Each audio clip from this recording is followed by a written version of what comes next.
Hello students, welcome back. तो इस lecture में अब हम लोग आगे बात करेंगे addition and subtraction of two vectors. Last lecture में हम लोगों ने वेक्टर से रिलेटेड कुछ टर्मिनोलॉजी को समझा था, फिर एंगल बिटवीन द वेक्टर्स कैसे निकालते हैं वो समझे थे, ठीक है।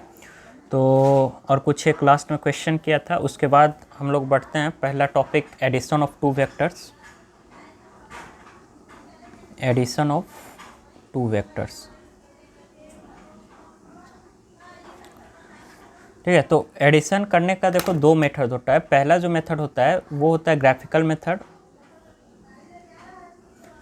मेथड, एंड सेकंड जो मेथड होता है वो होता है एनालिटिकल मेथड। तो एनालिटिकल कहने का क्या मतलब है कि हम लोग यहाँ पे थोड़ा कैलकुलेशन वाला पार्ट करते हैं, ठीक है। एंड कैलकुलेशन के थ्रू हम लोग इसका रिजल्टेंट निकालते हैं कि दो वेक्टर को जब हम लोग ऐड करेंगे, क्योंकि पहले भी मैं बता चुका था कि जब भी जो वेक्टर होता है वो नॉर्मल जो ऑर्डिनरी रूल ऑफ अलजेब्रा को फॉलो नहीं करता है।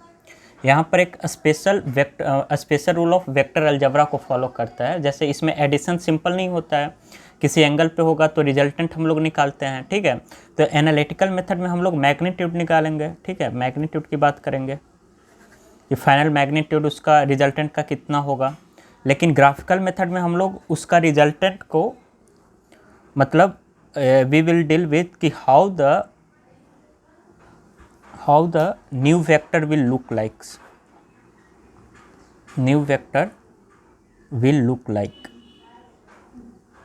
कि नया जो वेक्टर आएगा, जो रिजल्टेंट आएगा, जो मतलब एडिशन या सब्ट्रैक्शन करने पर वो कैसा दिखेगा, ठीक है, ग्राफ के मेथड से। तो ग्राफिकल मेथड में हम लोग तीन मेथड की बात करते हैं। पहला जो होता है ट्रायंगल ऑफ एडिशन, दूसरा जो होता है that is parallelogram law of addition, and third one जो होता है that is polygon law of addition.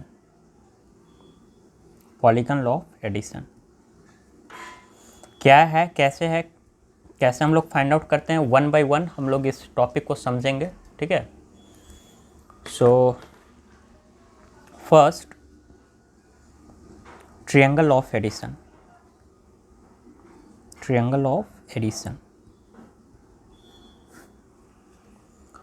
अब ये क्या कहता है, पहले स्टेटमेंट लिखवा दे रहा हूँ, उसके बाद एक्सप्लेन करता हूँ। जैसे if two vectors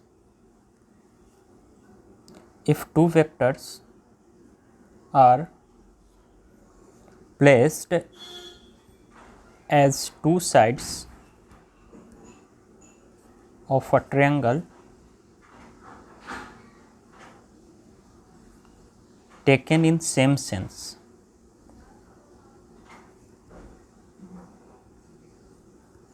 then the resultant is third side of triangle taken in opposite sense। मतलब कहना क्या चाह रहा है कि सपोज हमारे पास कोई दो वेक्टर है, ठीक है, एंड उस दो वेक्टर को हम लोग ऐसे रखते हैं। सपोज ऐसे ही कर लो कि एक वेक्टर ए वेक्टर है and another vector B vector है, एंड ये दोनों वेक्टर को हमें एडिशन करना है, ठीक है। तो if two vectors are placed as two sides of a triangle, एक ट्रायंगल में तीन साइड्स होते हैं, तो इसको कह रहा है कि जैसे दो साइड रखा जाता है ना ट्रायंगल का, वैसे दो साइड रख दो। किस तरीके से? सेम सेंस में रखना है। अब सेम सेंस कहने का क्या मतलब है कि अगर एक का टेल दूसरे का हेड हो तो अगेन एक का टेल एंड दूसरे का हेड होना चाहिए। मतलब टेल हेड, ये सेम सेंस हो गया, ठीक है, ये हो गया सेम सेंस।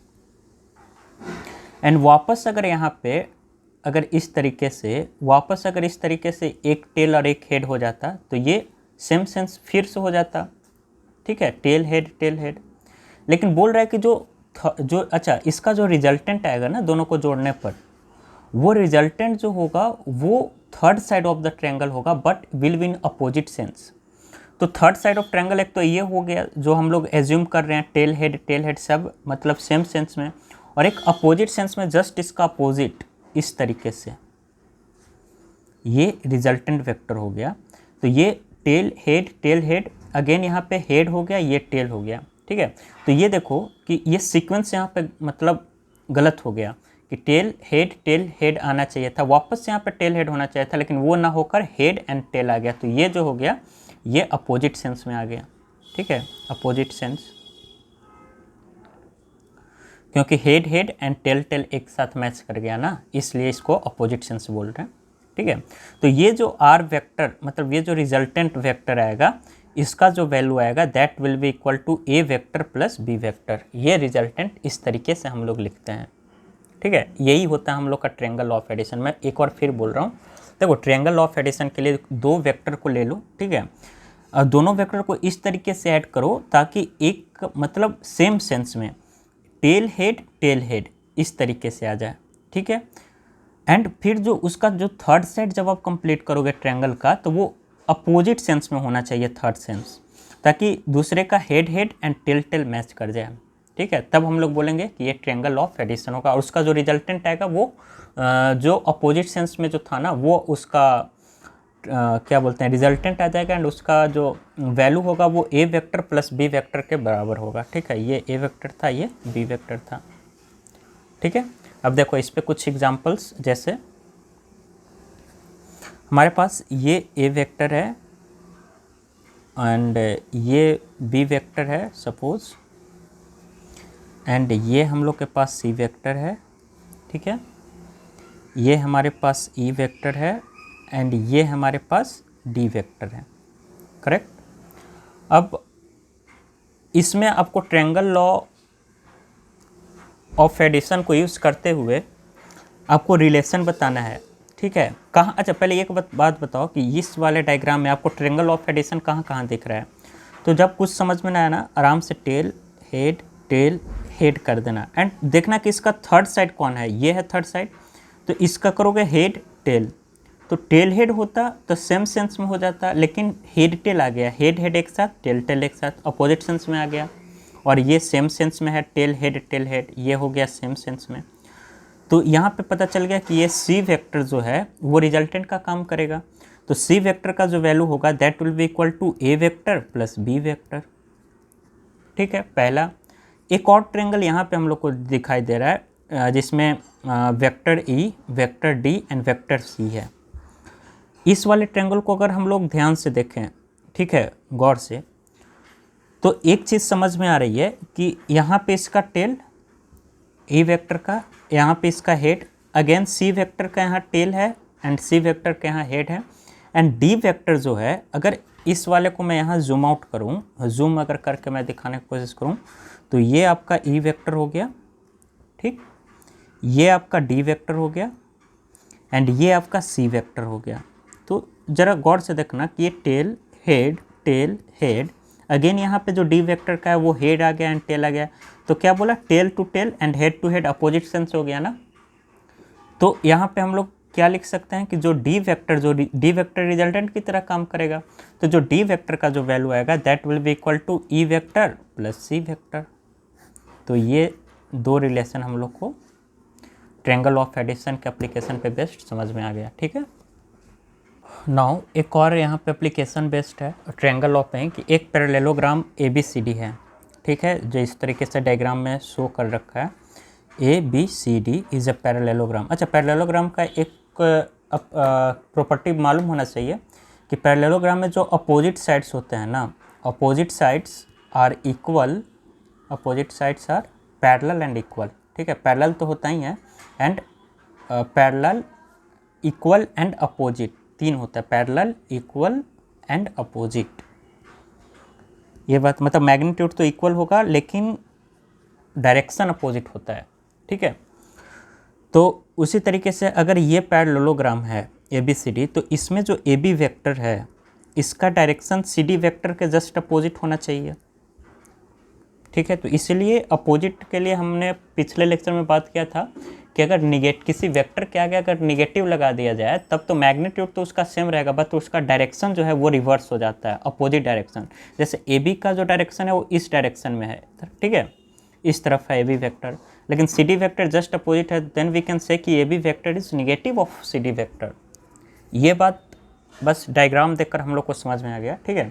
अब बोल रहा है AC vector plus BD vector is equal to twice of BC vector, ये आपको प्रूफ करना है।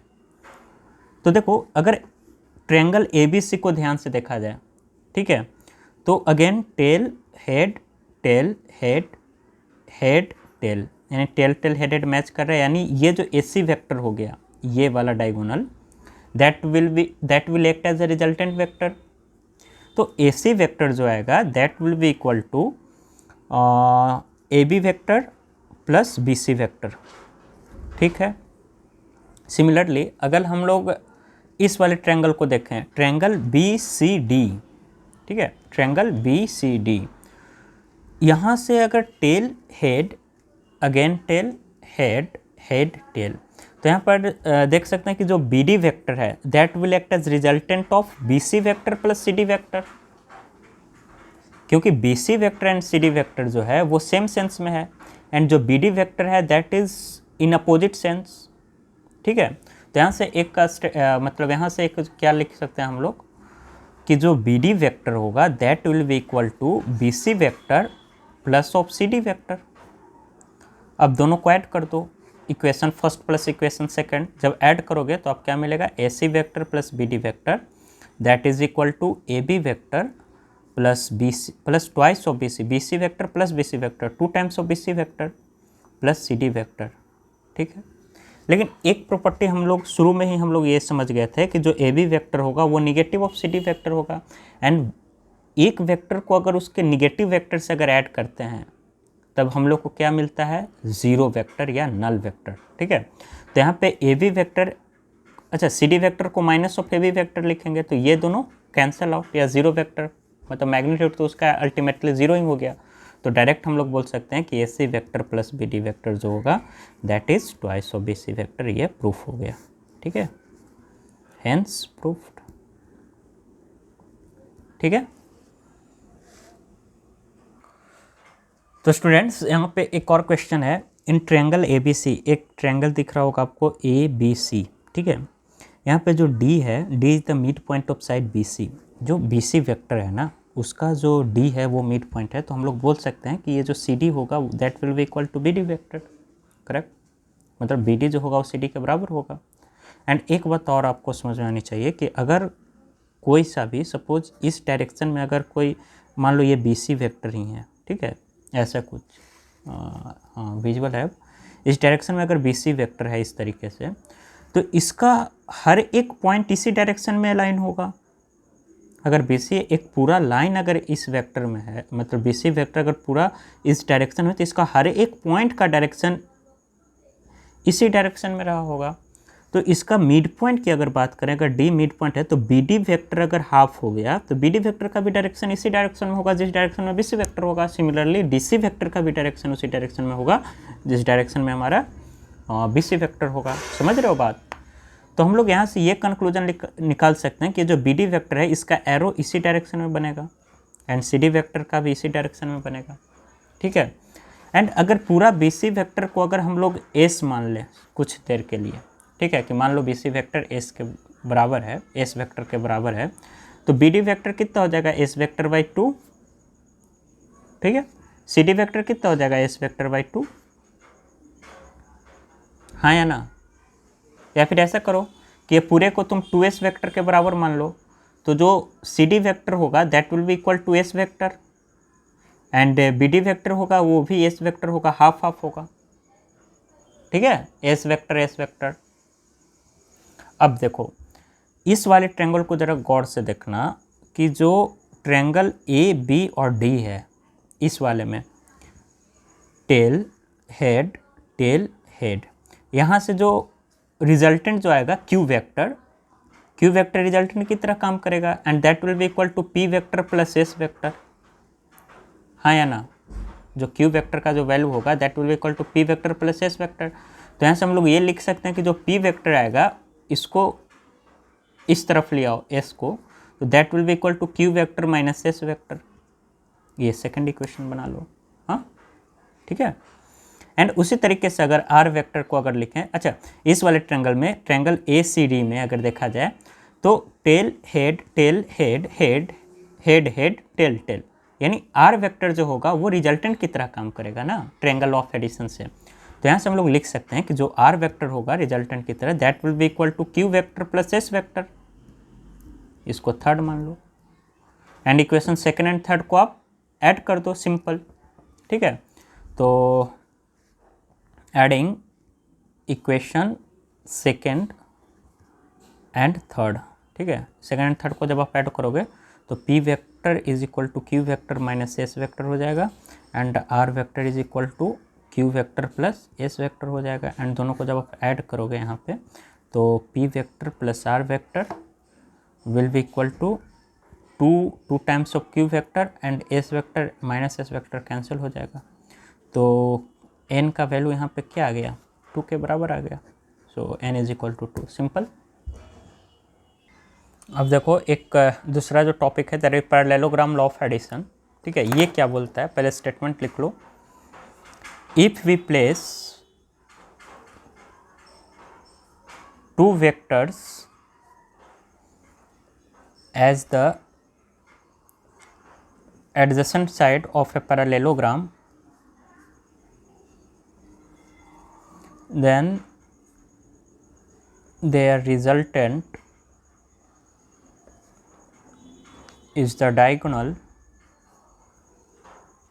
is that diagonal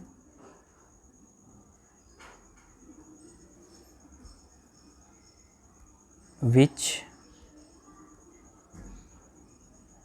originates from their common point।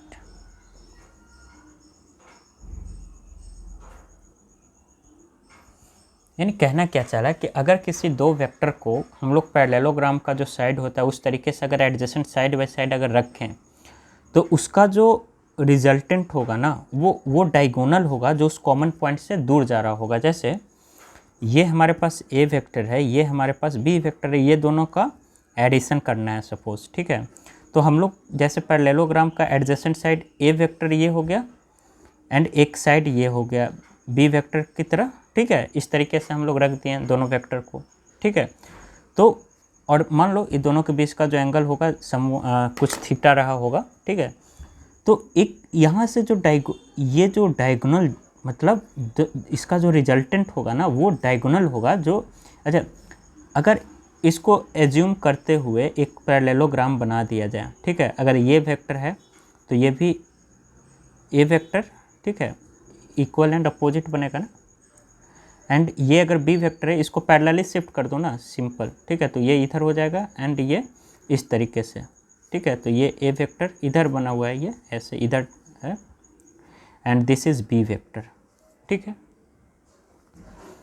इसी को मैंने ऐसे उठाकर पैरेलली शिफ्ट कर दिया है, इसको यहाँ उठाकर ऐसे पैरेलली शिफ्ट कर दिया है, तो ए वेक्टर एंड ये बी वेक्टर। तो ये जो होगा ना ये जो डायगोनल होगा, ठीक है, ये जो डायगोनल होगा वो इन दोनों का जो टेल टू टेल मिल रहा होगा कॉमन पॉइंट, उससे दूर जाते हुए जो लाइन होगा वही उसका रिजल्टेंट होगा। ठीक है, मतलब कुल मिलाओ ये कि अगर दो वेक्टर को अगर एज्यूम करते हुए एक पैरेललोग्राम बनाया जाए तो उसका जो डायगोनल होगा वही उसका रिजल्टेंट होगा। ठीक है, और डायगोनल कौन सा डायगोनल, उसके कॉमन पॉइंट्स ओरिजिनेट होते हुए डायगोनल। ठीक है, तो यहाँ पे ए वेक्टर बी वेक्टर, तो सपोज ये जो आर वेक्टर इसको अगर बोला जाए तो यहाँ पे जो आर वेक्टर का जो वैल्यू आएगा that will be equal to, क्योंकि ऐसे देखो ना अगर ये बी वेक्टर को यहाँ रख दिया जाए तो अगेन ये तो मतलब एक तरीके से ट्रायंगल ऑफ एडिशन वाला ही बात हो गया कि ए वेक्टर प्लस बी वेक्टर, तो आर वेक्टर का वैसे भी ए वेक्टर प्लस बी वेक्टर के बराबर हो जाएगा। ठीक है, तो बस कहना ये चाह रहा है कि अगर कभी किसी समय अगर आपको इस तरीके से दे दिया जाए कि एक वेक्टर ए है, ए वेक्टर बी है एंड दोनों के बीच के एंगल अगर थीटा है, ठीक है, तो इसका जो रिजल्टेंट होगा ना आर वेक्टर, ये तो डायगोनल की भी तरह भी काम करेगा और साथ में इसका जो मैग्नीट्यूड होगा ये ए वेक्टर प्लस बी वेक्टर के बराबर होगा। ठीक है, यही बोलना चाह रहा था। अब जैसे देखो अब दो वेक्टर है, सपोज करो एक ये ए वेक्टर है एंड ये बी वेक्टर है। ठीक है, एंड आपसे बोला कि एक बार इसको ट्रायंगल ऑफ एडिशन, ठीक है, और दूसरा इसका पैरेललोग्राम लॉ ऑफ एडिशन की तरह मतलब यूज करते हुए आपको इसका रिजल्टेंट बताना है। ठीक है, तो मैंने क्या किया, ए वेक्टर को ऐसे ही रखा और बी वेक्टर को पैरेलली शिफ्ट कर दो। इसको अगर पैरेलली शिफ्ट करेंगे तो कुछ इस डायरेक्शन में ऐसे आएगा, ठीक है। तो बी वेक्टर शुरू में देखो ये था ना बी वेक्टर, अब इसको उठाकर पैरेलली शिफ्ट इधर कर दो ताकि इसका टेल टू टेल मिल जाए, ठीक है। इस तरीके से कर ही सकते हैं ऐसे। तो A vector plus B vector, तो इसका जो रिजल्टेंट आएगा वो किस तरीके से आएगा, सोचो ज़रा। अगर ए वेक्टर है, ये बी वेक्टर है, ठीक है। एक काम करो, ट्रायंगल है ना, ट्रायंगल ऑफ एडिशन के मतलब यूज़ करना है, ट्रायंगल ऑफ एडिशन वाला। तो एक काम करो, हम लोग को करना क्या रहता है कि सॉरी ये मैंने पैरेललोग्राम वाला सोच लिया था, वो बनाना है, ठीक है। तो ए वेक्टर है, ये अगर बी वेक्टर है, ठीक है, तो ऐसा करना रहता है कि मतलब सेम सेंस में, जैसे ये इसका टेल हेड टेल हेड, तो इसमें तो ऑलरेडी ये गिवन है ना, सेम सेंस में ऑलरेडी गिवन है, तो बस इसका अपोजिट सेंस में इसका रिजल्टेंट बना दो। तो अपोजिट सेंस में कैसे बनेगा, अगर इस तरीके से अगर मैंने लाइन खींच दी इस तरीके से, तो अगेन टेल अगेन हेड हो जाएगा, तो ये सेम सेंस में आ जाएगा। अपोजिट सेंस के लिए इस तरीके से लाइन खींचना पड़ेगा ताकि इसका हेड इसका टेल, ठीक है। तो यहाँ पे जो आर वेक्टर हो जाएगा ये इसका रिजल्टेंट हो जाएगा, R vector is equal to A vector plus B vector, ठीक है। सिमिलरली अगर अब देखो पैरेललोग्राम लॉ ऑफ एडिशन बनाना था, तो इसमें हम लोग क्या करते हैं, टेल से टेल मिलाते हैं, ठीक है। तो ये जो बात यहाँ बता रहा था ना मैं, वो अब यहाँ पे आएगा कि ये बी वेक्टर को डिस्प्लेस कर दिया इस तरीके से कुछ, ठीक है, इस तरीके से, दिस इज बी वेक्टर। तो इसका जो रिजल्टेंट आएगा वो कहीं इधर आएगा, ठीक है। Resultant is equal to A vector plus B vector के बराबर आएगा, ठीक है, बी वेक्टर के बराबर आ गया। तो बस इस तरीके से शो करना है हम लोग को ग्राफिकली कैसे रिप्रेजेंट होता है मतलब रिजल्टेंट। अच्छा एक बात और कि जो भी रिजल्टेंट आएगा ना, resultant will always lie in the same plane between A and B. चाहे आप ट्रायंगल लॉ ऑफ एडिशन के हेल्प से निकालो रिजल्टेंट या पैरेललोग्राम लॉ ऑफ एडिशन के हेल्प से निकालो, जो रिजल्टेंट आएगा यहाँ पे लिख दूँ मैं कि resultant will always lie between A vector and B vector. जिस दो वेक्टर के बीच का आप रिजल्टेंट निकालोगे उसी दोनों वेक्टर के बीच में ही उसका हमेशा रिजल्टेंट आएगा, ठीक है, between A vector and B vector, and उसी प्लेन में भी आएगा जिस प्लेन में A vector and B vector है, and in the same plane, ठीक है, प्लेन चेंज नहीं हो जाएगा, and in the same plane, ठीक है। अभी इतना। Now polygon law of addition, ठीक है, ये इसको हम लोग मॉडिफाइड ट्रायंगल लॉ भी बोलते हैं, ठीक है, मॉडिफाइड ट्रायंगल लॉ। ये क्या बोलता है कि अगर कुछ वेक्टर्स हैं, ठीक है, जिसको हम लोग पॉलीगन का साइड, पॉलीगन क्या होता है, मतलब दो या दो से ज़्यादा साइड्स वाले को पॉलीगन बोलते हैं। ट्रायंगल, क्वाड्रिलेटरल, ट्रायंगल वाले को 3 साइड, क्वाड्रिलेटरल वाले को 4 साइड, पेंटागन, हेक्सागन, ठीक है, ये सब पॉलीगन है। Pentagon 5 side, hexagon 6 side. ये बोल रहा है कि अगर कुछ वेक्टर्स को अगर साइड्स ऑफ पॉलीगन की तरह रिप्रेजेंट किया जाए इन द सेम ऑर्डर, जैसे हम लोग ट्रायंगल लॉ में पढ़े थे, ठीक है, टेल हेड इस तरीके से, देन द रिजल्टेंट वेक्टर जो होगा वो क्लोजिंग साइड होगा, ठीक है, और अपोजिट ऑर्डर में होगा। जैसे देखो एग्जांपल, ए वेक्टर हुआ, ये बी वेक्टर हुआ, ये सी वेक्टर हुआ, ठीक है, एंड ये डी वेक्टर हुआ इस तरीके से, ठीक है। तो देख रहे हो सब सेम सेंस में है कि नहीं, सेम ऑर्डर में है, tell head tail head tail head tail head, सब सेम ऑर्डर। तो इसका जो क्लोजिंग साइड होगा वो या तो इस तरीके से हो जाता, तब तो ये भी टेल ये भी हेड, ये तो सेम सेंस में हो जाता, लेकिन सेम सेंस में ना होकर अपोजिट सेंस में होना चाहिए क्लोजिंग साइड, ठीक है, हेड एंड ये टेल इस तरीके से।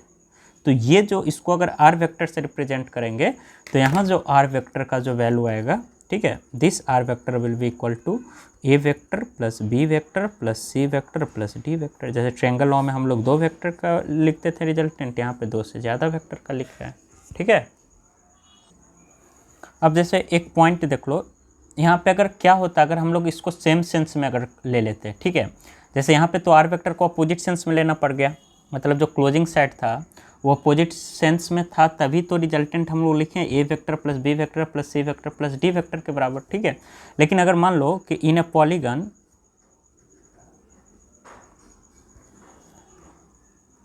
if all the vector are taken in same order such that head of the last vector coincide with tail of the head of the last vector coincide with the, देखो head of the last vector coincide with, अगर same sense में लेते तो head of the last vector coincide with the tail of the first vector, ठीक है, then their resultant is null vector, then their resultant is null vector, ठीक है। जैसे कहना क्या चाह रहा है, जैसे सपोज हम लोगों ने ये जो लिया ए वेक्टर, ये बी वेक्टर, ये है सी वेक्टर, ये है डी वेक्टर एंड ये ई वेक्टर सेम सेंस में ले लिया हमने, तो इसका जो रिजल्टेंट आएगा, ठीक है, मतलब अगर रिजल्टेंट लिखें तो क्या लिख सकते हैं, A vector plus B vector plus C vector plus D vector plus C vector, that will be equal to 0 vector, null vector, ठीक है। कैसे? क्योंकि अगर इसका रिजल्टेंट अगर आर वेक्टर अगर लिखता मैं, ठीक है, ई वेक्टर को अगर इसको जस्ट अपोजिट कर देता तब वो रिजल्टेंट आर वेक्टर बन जाता, तो उस समय जो आर वेक्टर हम लोग लिखते, ठीक है, ये आर वेक्टर, इसको हम लोग R1 मान लो, ठीक है, R1 वेक्टर इसको अगर हम लोग लिखते हैं तो वो क्या लिख सकते थे, A vector plus B vector plus C vector plus D vector के बराबर, ठीक है। अब R1 वेक्टर जो होगा वो निगेटिव ऑफ ई वेक्टर होगा, क्योंकि इसके जस्ट अपोजिट है ना, तो आर वेक्टर जो होगा निगेटिव ऑफ ई वेक्टर होगा, ठीक है। तो यहाँ से अगर R1 की जगह अगर माइनस ई, मतलब minus E vector is equal to A vector plus B vector plus C vector plus D vector कर दिए, ठीक है। अब इसको इस तरफ लेके चल जाओ तो इधर क्या बच जाएगा, resultant R1 is equal to 0 vector is equal to A vector plus B vector plus c plus d plus e vector, ठीक, बस इतना।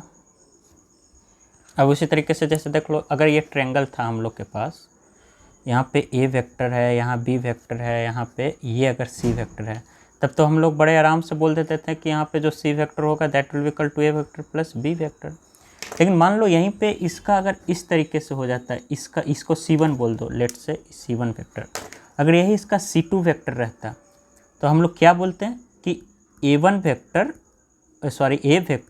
Plus B vector plus C2 vector is equal to 0, ठीक है। क्यों? क्योंकि C1 is equal to minus of C2 and फिर उसी तरीके से पुट करके C2 को यहाँ पे अगर पुट करो तो a plus b plus minus इधर चला जाएगा, ठीक है, तो a plus b plus C1 vector is equal to 0 vector, ठीक है।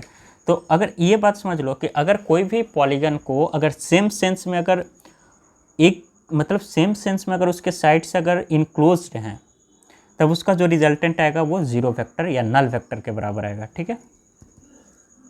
अब ये क्या बोल रहा है कि अगर कोई n कोप्लेनर वेक्टर्स है and they all are of equal magnitude, ठीक है, and equal angle of separation पे भी है, तो उसका जो रिजल्टेंट आएगा वो 0 आएगा, ठीक है। एक इम्पॉर्टेंट पॉइंट है, याद रखिएगा, काफ़ी यूज़ होता है। जैसे मान लो कि कोई 3 वेक्टर्स है, ठीक है, n का जगह पे 3 मैंने ले लिया, n is the number of vector, coplanar, एक ही प्लेन में लाई करना चाहिए, ठीक है, एंड तीनों का मैग्नीट्यूड भी सेम है। तो पहले बात, अगर 3 वेक्टर है, तीनों का अगर मैग्नीट्यूड सेम है, अगर इसको रिजल्टेंट अगर होना चाहिए, अगर इसका रिजल्टेंट 0 होना चाहिए, ठीक है, अगर इसका रिजल्टेंट 0 होना चाहिए, तो इसको कितना डिग्री पे रखें या कितने एंगल पे रखेंगे, तो टोटल, अच्छा, एक कंप्लीट जो सर्कल होता है वो कितना का होता है, 360 डिग्री का, ठीक है। तो 3 है तो एक एंगल कितने का होना चाहिए, 360 डिवाइडेड बाई 3, मतलब 360 divided by n that is equal to 120 degree पे, यानी हर एक एंगल को, मतलब हर एक वेक्टर, अगर n is equal to 3 vector है तो हर एक वेक्टर को अगर हम लोग 120 डिग्री के सेपरेशन पे अगर रखें तीनों वेक्टर को, ठीक है, ये भी a एंड ये भी a and all are at 120 degree, ठीक है, तब हम लोग बोलेंगे कि इसका जो रिजल्टेंट वेक्टर आएगा that will be equal to 0। ठीक है, उसी तरीके से अगर n इज इक्वल टू अगर 4 है, सपोज 4 इक्वल वेक्टर्स हैं, चारों का मैग्नीट्यूड भी सेम है, तो एंगल कितना होना चाहिए 360 divided by n, that is सब 90 डिग्री पे होना चाहिए। तो अगर 4 वेक्टर को अगर 90 डिग्री सेपरेशन पे रखेंगे हर एक दूसरे से, फिर भी इसका रिजल्टेंट कितना हो जाएगा 0। ठीक है, बस ये याद रखना। 5 वेक्टर रहेगा, suppose n is equal to 5 है, तो हर एक एंगल कितने पे होना चाहिए कि इसका रिजल्टेंट 0 हो जाए, 360 divided by 5 that is 72 degree. यानी हर एक एंगल जब ऐसे इस तरीके से, ठीक है, सारा जब मतलब ये हर एक 72 डिग्री पे होगा, तब उसका रिजल्टेंट कितना हो जाएगा 0 हो जाएगा। ठीक है, इस तरीके से बोल सकते हैं। नाउ ग्राफिकल मेथड हम लोग को यहाँ पे एंड होता है। अब हम लोग बढ़ते आगे एनालिटिकल मेथड,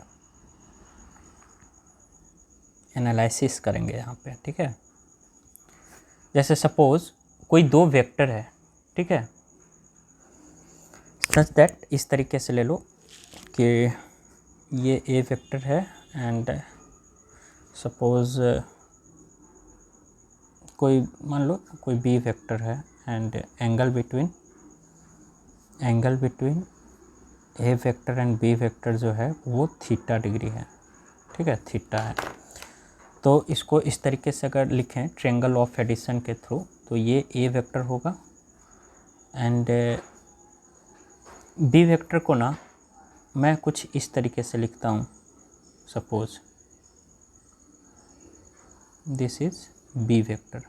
ठीक है, तो इसका जो रिजल्टेंट आएगा कुछ इस तरीके से आएगा, that is A vector plus B vector के बराबर।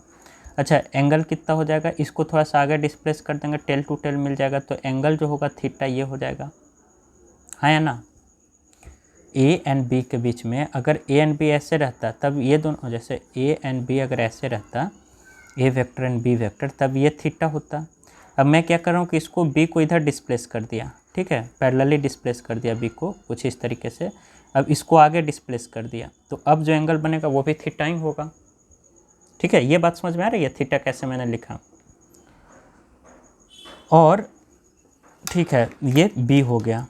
तो एक बात बताओ, आप लोगों ने अगर पढ़ा होगा रिजोल्यूशन करने का मतलब, अगर कोई ये अगर बी वेक्टर किसी एंगल पे है थीटा पे, ठीक है, तो ये समझ लो अभी नहीं भी पढ़ा हो तो अगर एक परपेंडिकुलर मैं एक लाइन ड्रॉ करूं यहाँ से, ठीक है, इसके जस्ट ऐसे परपेंडिकुलर एक लाइन अगर ड्रॉ करें हम, ठीक है, इसके जस्ट परपेंडिकुलर इस एक ट्रायंगल को कंप्लीट करते हुए, यहाँ पे इस ट्रायंगल को कंप्लीट करते हुए अगर मैं एक लाइन ड्रॉ करूं और ये अगर बी है, ठीक है, तो ये कितना हो जाएगा, अरे यार इसको देखो यहाँ पे मैं अच्छे से कंप्लीट कर रहा हूँ कि ये सपोज बी है, यहाँ से मैंने एक परपेंडिकुलर ड्रॉ किया एंड ये वेक्टर बी वेक्टर है, ये वाला एंगल थीटा है।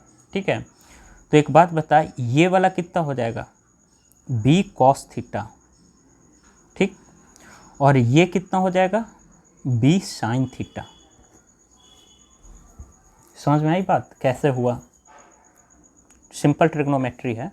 ठीक है, अगर ये बी है तो कॉस थीटा क्या होता है बेस अपॉन हाइपोटेन्यूस। ठीक है, तो बेस का निकालना है, तो बेस इज इक्वल टू मतलब कॉस थीटा यहाँ से जो आएगा, अगर इसको कुछ नाम दे दें, अगर मान लो कि स्मॉल बी, ठीक है, तो स्मॉल बी का वैल्यू कितना आता, दैट इज़ कॉस थीटा कितना आता पहले बी अपॉन स्मॉल बी, तो यहाँ से बी का जो वैल्यू आएगा that will be equal to b cos theta. ठीक है, उसी तरीके से साइन थीटा, तो ये वाला हो जाएगा बी साइन थीटा। याद ही रखना कि अगर किसी को कंपोनेंट अगर कर रहे हैं परपेंडिकुलर ड्रॉ करके, तो इसका जो परपेंडिकुलर वाला पार्ट जो आएगा, ठीक है, जो परपेंडिकुलर जो पार्ट आएगा वो बी साइन थीटा होता है एंड जो बेस में आता है वो बी कॉस थीटा होता है, मतलब जो थीटा से जस्ट लगा हुआ है, ठीक है, वो बी कॉस थीटा होगा। तो ये वाला पोर्शन कितना हो जाएगा बी कॉस थीटा, ये वाला कितना हो जाएगा बी साइन थीटा। अच्छा, और यहाँ पे एक अल्फ़ा भी है। अल्फ़ा क्या है, एंगल बिटवीन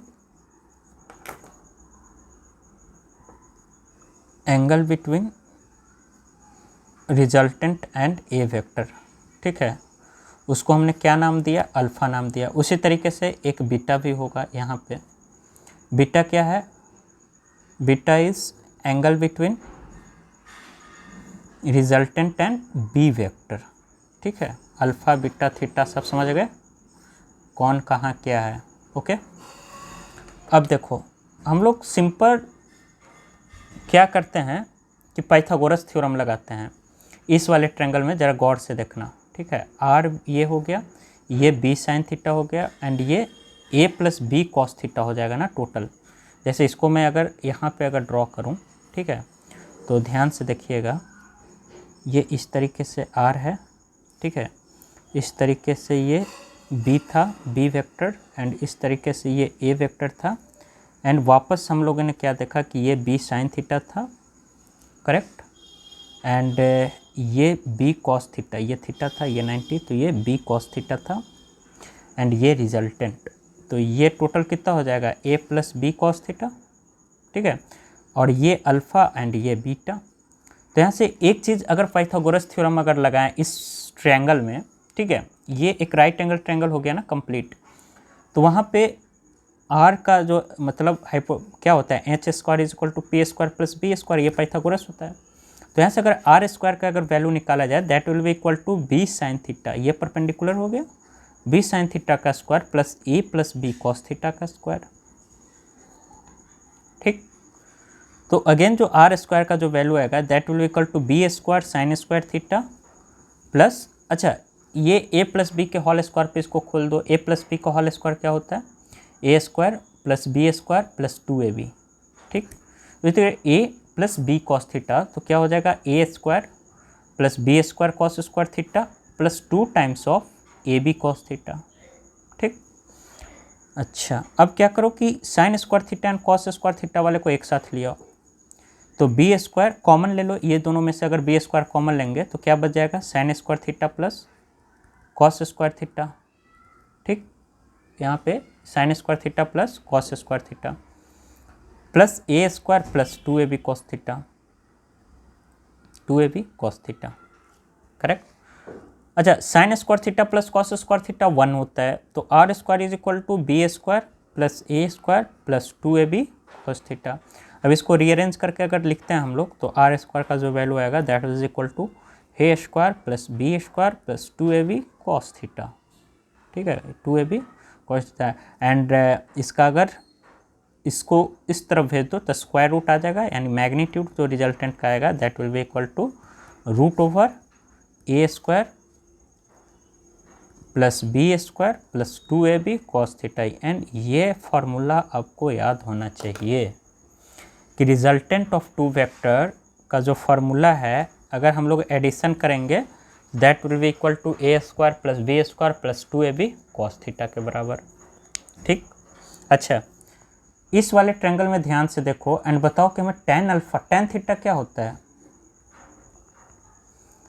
टेन थीटा जो होगा base upon perpendicular upon base होता है, ठीक है। तो टेन अल्फा जो होगा that will be equal to, perpendicular कौन हुआ, बी साइन थीटा ना, so B sine theta upon base A plus B cos theta. और टेन अल्फा है क्या, एंगल, देखो angle between A and R अगर पूछे, ध्यान से सुनो, angle between A and R अगर पूछे, ठीक है, तो ए को नीचे रखना, बाकी बी साइन थीटा को ऊपर एंड बी कॉस थीटा के नीचे। उस तरीके से अगर टेन बीटा अगर बोले, एंड बीटा क्या है, angle between b vector and are vector ना, तो क्या करना कि ए वाले को ऊपर ले लेना, A sine theta upon B cos theta, A sine theta upon A cos theta, ठीक है, और नीचे में बस b को एज इट इज़ ऐड कर देना, b प्लस मतलब A sine theta upon B plus A cos theta, ठीक है, इस तरीके से। एंड ये आपको याद ही रखना है कि टेन अल्फा अगर बोला जाए तो direct tan alpha is equal to b sine theta upon a plus B cos theta, a and r के बीच का एंगल है, यानी जिसके बीच का एंगल पूछे उसको बस एक बार नीचे लिखना है, ठीक है, और बाकी उसके कंपोनेंट को b sine theta upon B cos theta opposite side वाले को, ठीक है, सामने वाले साइड को। उसी तरीके से बीटा को क्या लिखें, ए है तो ए sine theta upon A cos theta, और इस ए कॉस थीटा में बी को भी ऐड कर देना, ठीक है। एक दो बार लिखोगे खुद समझ में आ जाएगा।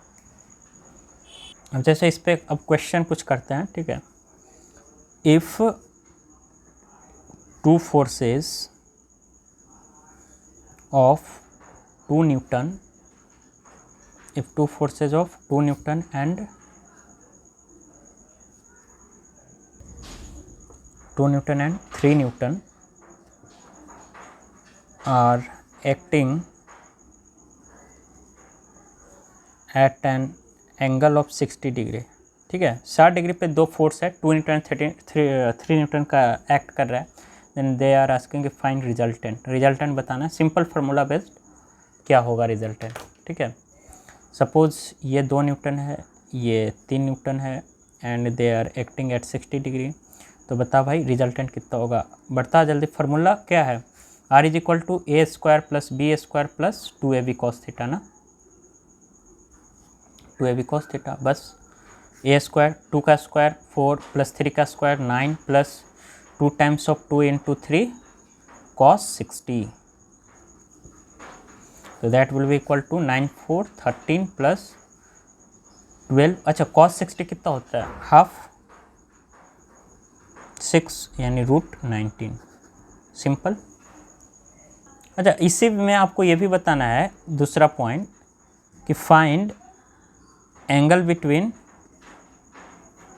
2 न्यूटन एंड रिजल्टेंट। जो रिजल्टेंट आया है एंड 2 न्यूटन के बीच का एंगल बताना है कितना होगा, बताओ कैसे करोगे। तो डायरेक्ट मान लो ये tan अल्फा, इसको ए वेक्टर मान लो, इसको बी वेक्टर मान लो, ठीक है। एंड एंगल 60 डिग्री दे रखा है, तो इसको ऐसे जूम कर लो कि मतलब दिमाग में एक छोटा सा डायग्राम बना रहना चाहिए कि ए वेक्टर है और ये अगर बी वेक्टर है एंड ये अल्फ़ा होगा एंड ये बीटा होगा, ठीक है। तो अगर tan अल्फ़ा अगर बोला है तो झट से याद होना चाहिए कि tan अल्फ़ा क्या होता है, बी साइन थीटा, ठीक है, B sine theta upon a plus B cos theta होता है, ठीक है, डायरेक्ट याद होना चाहिए। तो जो tan अल्फ़ा है तो बी कौन सा है, जो फोर्स जिसका एंगल से कोई लेना देना नहीं है। जैसे 2 एंड r के बीच में बोला है, दूसरा एक और फोर्स कौन सा बच गया, 3 न्यूटन वाला, तो ऊपर लिख देना 3 साइन थीटा, थीटा कितना है 60 डिग्री, अपॉन ए कौन सा फोर्स है, जिस फोर्स के बीच में पूछा है 2, सिर्फ 2, रिजल्टेंट कुछ नहीं, ठीक है, plus B cos theta, b कितना है अगेन 3 कॉस 60। तो 3 साइन 60 कितना होता है, 3 into root 3/2 divided by 2 plus 3/2, ठीक है। कॉस 60 हाफ होता है ना, तो that will be equal to 3 root 3/2 and 2 2 4 into 2/7, ठीक है। तो 2 2 cancel, that is 3 root 3/7, 3 root 3/7, this will be the answer, ठीक है। इसी तरीके से अगर पूछ दिया जाए, मान लो सपोज कि find angle between 3n and r, resultant and 3n के बीच में, तो अगेन क्या मान लो इसको tan बीटा है सपोज, ठीक है। तो tan बीटा के लिए क्या करते हैं, a sign theta upon b plus a cos theta, correct. तो a कितना है 2 साइन 60 अपॉन b कितना है 3 प्लस 2 कॉस 60, करेक्ट। तो that will be equal to sine 60 root 3/2, 2 into root 3/2 multiplied by 3 into cos 60 half, 3 plus 2 into 1/2, 2 2 cancel and यहाँ भी 2 2 cancel, that will be equal to root 3 upon 3 plus 1 4, ठीक है। तो यहाँ से अच्छा ये तो tan अल्फ़ा है ना, यहाँ पे देखो tan alpha 3 root 3/7 and tan beta कितना आया, tan beta is equal to root 3/4, तो यहाँ से बीटा कितना आ जाएगा, tan इनवर्स रूट 3/4, ठीक है। This will be the final answer.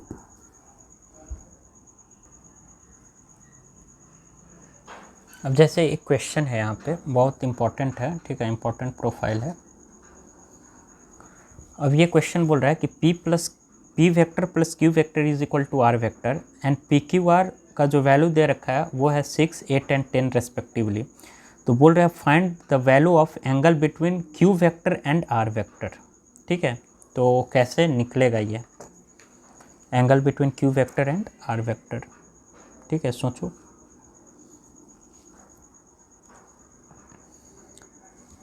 पहले तो हमें ये पता करना पड़ेगा यहाँ पे कि एंगल बिटवीन, अच्छा angle between q vector and are vector है। ठीक है, तो सपोज़ मान लो कि कुछ ऐसे रहा होगा कि ये पी वेक्टर है, ये कुछ मान लो एज्यूम अभी कर रहे हैं। ठीक है, क्या है नहीं है वो हमें नहीं पता, कुछ इस तरीके से होगा, तभी तो are vector is equal to p vector plus Q vector है। ठीक है, अब q vector and are vector यानी ये बीटा का वैल्यू ये बोल रहा है कितना होगा। ठीक है, ये पूछ रहा है कि बीटा का वैल्यू कितना होगा। तो हम लोग को पता है कि जो 10 बीटा होगा, यहाँ से हम लोग क्या लिख सकते हैं, that is P sign theta upon Q plus P cos theta ना, 10 बीटा ये लिख सकते हैं। अब यहाँ पे एंगल बिटवीन द वेक्टर्स तो हमें पता ही नहीं है कि थीटा कितना है, तो पहले ये निकालना पड़ेगा कि थीटा वास्तव में है कितना। ठीक है, देखो इसका दो तरीका है। पहले तो आप अगर स्मार्टली नहीं सोच पाते हो तो डायरेक्ट आपको फार्मूला याद है कि आर जो होता है that is equal to root over A square plus B square, that is a square plus B square plus 2ab cos theta.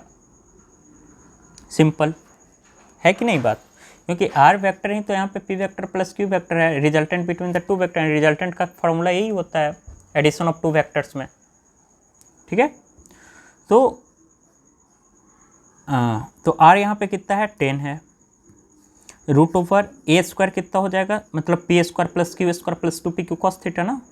तो यहाँ पे a is equal to p है, कोई दिक्कत नहीं है। तो यहाँ पे 6 square plus 8 square plus 2 times of 6 into 8 into cos theta, correct. तो यहाँ से जो 10 हो जाएगा that will be equal to root over 6 का स्क्वायर 36 प्लस 64 प्लस 6 दूना 12, 12 इंटू 8 96 ना, 96 कॉस थीटा। ठीक है, 10 is equal to root over 100 plus 96 cos theta. अब दोनों तरफ स्क्वायर कर दो, तो क्योंकि रूट को हटाना है ना, तो रूट को हटाने के लिए इधर भी स्क्वायर करेंगे, तो 10 का स्क्वायर 100 इज इक्वल टू इधर स्क्वायर। देखो रूट का जो वैल्यू होता है ना, एक बात समझ लो यहाँ पे, बहुत बच्चों को रूट का जो वैल्यू होता है वो हाफ होता है। अगर इधर रूट पी है इज इक्वल टू 2 है, तो जब दोनों साइड स्क्वायर करोगे ना आप, तो पी हाफ का वैल्यू 1/2 इंटू 2 होगा।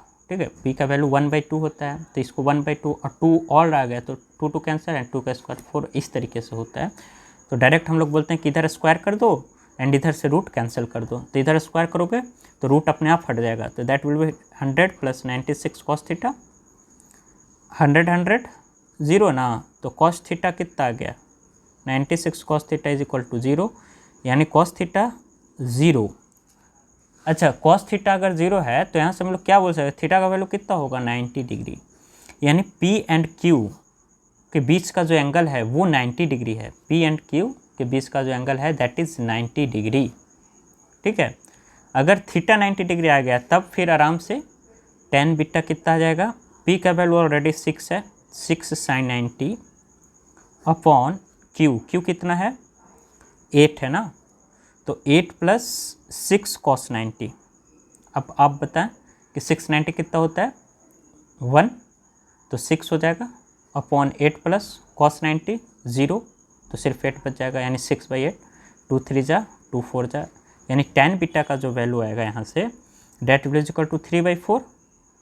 ठीक है, एंड हम लोग को ये पता है कि ये 37 डिग्री अगर है, ये 53 डिग्री अगर है, ठीक है, तो 37 डिग्री ये 3, ये 4, ये 5, तो कितना हो जाएगा 3/4, यानी 37 डिग्री ना, तो 10 beta is equal to 37 degree. तो यहाँ से हम लोग बोल सकते हैं कि जो बीटा का वैल्यू आएगा that will equal to 37 degree,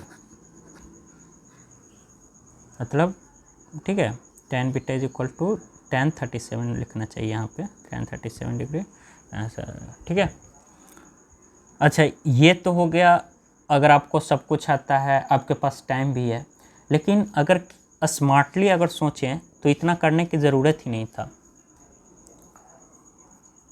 ठीक है, जैसे कैसे नहीं ज़रूरत था, समझो बात को 6, 8, 10 जब 9th क्लास 10th क्लास में सब ने पढ़ा होगा, एक पाइथागोरियन ट्रिपलेट होता है, ठीक है। जैसे अगर ए कोई बी है एंड उसका रिजल्टेंट अगर आर है कुछ इस तरीके से, ठीक है। अगर ये 3 है, ये 4 है, रिजल्टेंट अगर 5 है, ठीक है। या फिर 6 है, 8 है तो इसका रिजल्टेंट 10 होगा। 5 है, 12 है तो इसका रिजल्टेंट 13 होगा, ठीक है। मतलब पाइथागोरस थ्योरम है, देख लो, 3 का स्क्वायर 4 का स्क्वायर इज इक्वल टू 5 का स्क्वायर, 3 का स्क्वायर 9, 4 का स्क्वायर 16, 5 का स्क्वायर 25, 16 9 25 इज इक्वल टू 25, 10 का स्क्वायर 100, और इधर 6 का स्क्वायर 36 और 8 का स्क्वायर 64, 36 64 100 100 100 बराबर हो गया। इधर 13 का स्क्वायर 169, 5 का स्क्वायर 25, 12 का स्क्वायर 144, 144 प्लस 25 169, 13 का स्क्वायर। ये क्या है अपने आप में? पाइथागोरियन ट्रिपलेट है। अगर इस तरीके का अगर आपके पास इक्वेशन दे रखा है तो आप एक बात तो कंफर्म बता सकते हो कि P एंड Q का मतलब A एंड B के बीच में जो एंगल होगा that will be equal to 90 degree direct. अगर हमें यहाँ पे दे रखा था कि P Q R है तो P and P plus Q is equal to R vector भी दे रखा था हम लोग को, था कि नहीं। एंड P एंड Q अगर 6 एंड 8 है, रिजल्टेंट 10 है, तो पाइथागोरियन ट्रिपलेट से हमको साफ पता चलना चाहिए था कि यहाँ जो थीटा होगा दैट इज ऑलरेडी 90 डिग्री, हाँ है ना, ठीक है। तो अगर पता चल जाता भाई मेरे कि अगर P एंड Q का बीच का जो एंगल है वो 90 डिग्री है, यानी these are perpendicular to each other, ठीक है। एंड ये R वेक्टर है तो P का कितना है मैग्नीट्यूड 6 है, ये 8 है, ये 10 है, ये, तो हम लोग यहाँ से डायरेक्ट ट्रिग्नोमेट्री से ही सॉल्व कर सकते थे। Angle between Q and R पूछा है ना, तो ये Q है, तो ये थीटा का वैल्यू पूछ रहा था, इसको बीटा हम लोग एज्यूम किए थे। तो tan बीटा कितना हो जाएगा डायरेक्ट परपेंडिकुलर अपॉन बेस 6/8, मतलब 6/8 दैट इज 3/4, सिंपल। बस ये एक लाइन में अगर चीज़ें अगर पता हो तो स्मार्टली एक लाइन में किया जा सकता था, लेकिन अगर नहीं पता हो तब इतना कारनामा करना पड़ेगा आपको अगर स्ट्राइक नहीं किया तो। हालांकि चीज़ें स्ट्राइक कर जाती हैं जब आप लोग काफ़ी डिटेल मतलब जब आप पूरा फ्लो में जब आ जाओगे ना आप, तो आपको साफ दिखने लगेगा पाइथागोरियन ट्रिपलेट, ठीक है ना। यहाँ पे क्वेश्चन है कि एक इधर फोर्स लग रहा है 10 न्यूटन का, ठीक है। एक फोर्स इधर लग रहा है इस डायरेक्शन में, ये भी है 10 न्यूटन का, ठीक है। एंड ये वाला एंगल जो है ना ये 60 डिग्री दे रखा है। एंड आपसे बोला है कि find resultant force. Resultant force कितना होगा ये आपको बताना है, ठीक है। तो भैया रिजल्टेंट के लिए तो हमें एंगल बिटवीन द वेक्टर्स पता होना चाहिए। तो एंगल बिटवीन द वेक्टर्स कितना है? 60 डिग्री है क्या? थीटा 60 डिग्री है क्या? नहीं। एंगल बिटवीन द वेक्टर्स ताल टू ताल यानी टेल टू टेल, ठीक है। इसको आगे एक्सटेंड कर दो, पैरेलली शिफ्ट करा दो, कोई दिक्कत नहीं है, स्ट्रेट लाइन में ही आएगा, ठीक है। एंड ये कितना हो जाएगा 120 degree, and 120 degree is the angle between the vectors, ठीक। एंड ये भी 10 न्यूटन ही है, कुछ सोचना ही नहीं है। तो रिजल्टेंट क्या हो जाएगा? बस यही एंगल इसमें निकालना था, is equal to A square plus B square plus 2 times of A b cos theta 10 into 10 into cos 120 degree, correct. तो यहाँ से जो रिजल्टेंट का जो वैल्यू आएगा मैग्नीट्यूड का that will be equal to 10 का स्क्वायर 100 ना, 100 प्लस 100 प्लस 200, अच्छा कॉस 120 का वैल्यू कितना होता है? वापस याद करो, कॉस 120 ये 90, ये कहीं 30, यानी ये पूरा 120 कहीं ना कहीं सेकेंड क्वाड्रेंट में लाइक करेगा, ठीक है। अगर ये सेकेंड क्वाड्रेंट में लाइक करेगा तो सेकेंड क्वाड्रेंट में तो साइन पॉजिटिव होता है ना, यहाँ ऑल, यहाँ साइन, ठीक है, साइन पॉजिटिव होता है, कॉस नेगेटिव होता है। तो कॉस 120 को हम लोग ऐसा लिख सकते हैं क्या कि कॉस 180 माइनस 60 भी तो लिख सकते हैं, 180 में से 60 माइनस कर दो। एंड जब पाई का मल्टीपल्स में जब कोई फंक्शन रहता है 180 प्लस माइनस थीटा रहता है तब फंक्शन चेंज नहीं होता है, कॉस का कॉस ही रहेगा, एंड कॉस का cos he, and 180 minus theta कितना हो जाएगा 180 माइनस थीटा थीटा ना, तो कॉस 60 डिग्री। एंड चूँकि ये अब सेकेंड क्वाड्रेंट में लाइक कर रहा है, ठीक है, 120 डिग्री जो था वो सेकेंड क्वाड्रेंट में, एंड सेकेंड क्वाड्रेंट में 180 माइनस 60 जब करेंगे तो इधर कॉस नेगेटिव होगा, इसलिए नेगेटिव साइन, तो minus cos 60 degree that is minus half होता है, याद होना चाहिए आपको, ठीक है, कॉस 120 माइनस हाफ। एंड यहाँ पे जब आप वैल्यू पुट करोगे, ठीक है, तो that will be equal to 200 plus 200 into minus 1/2 that is 100 again. So R is equal to 200 minus 100, so जो रिजल्टेंट का वैल्यू आएगा दैट इज़ 10 न्यूटन, रूट 100 आ जाएगा ना, तो 10 न्यूटन, ठीक। वैसे भी आगे जब पढ़ेंगे तो बताऊंगा कि जब दो इक्वल फोर्सेस 120 डिग्री पे जब एक्ट कर रहा है उसका रिजल्टेंट भी सेम मैग्नीट्यूड का होगा, ठीक है। अब यहाँ पे एक और क्वेश्चन है कि if resultant of A vector and B vector is perpendicular to A vector, ठीक है, then find angle between A vector and B vector.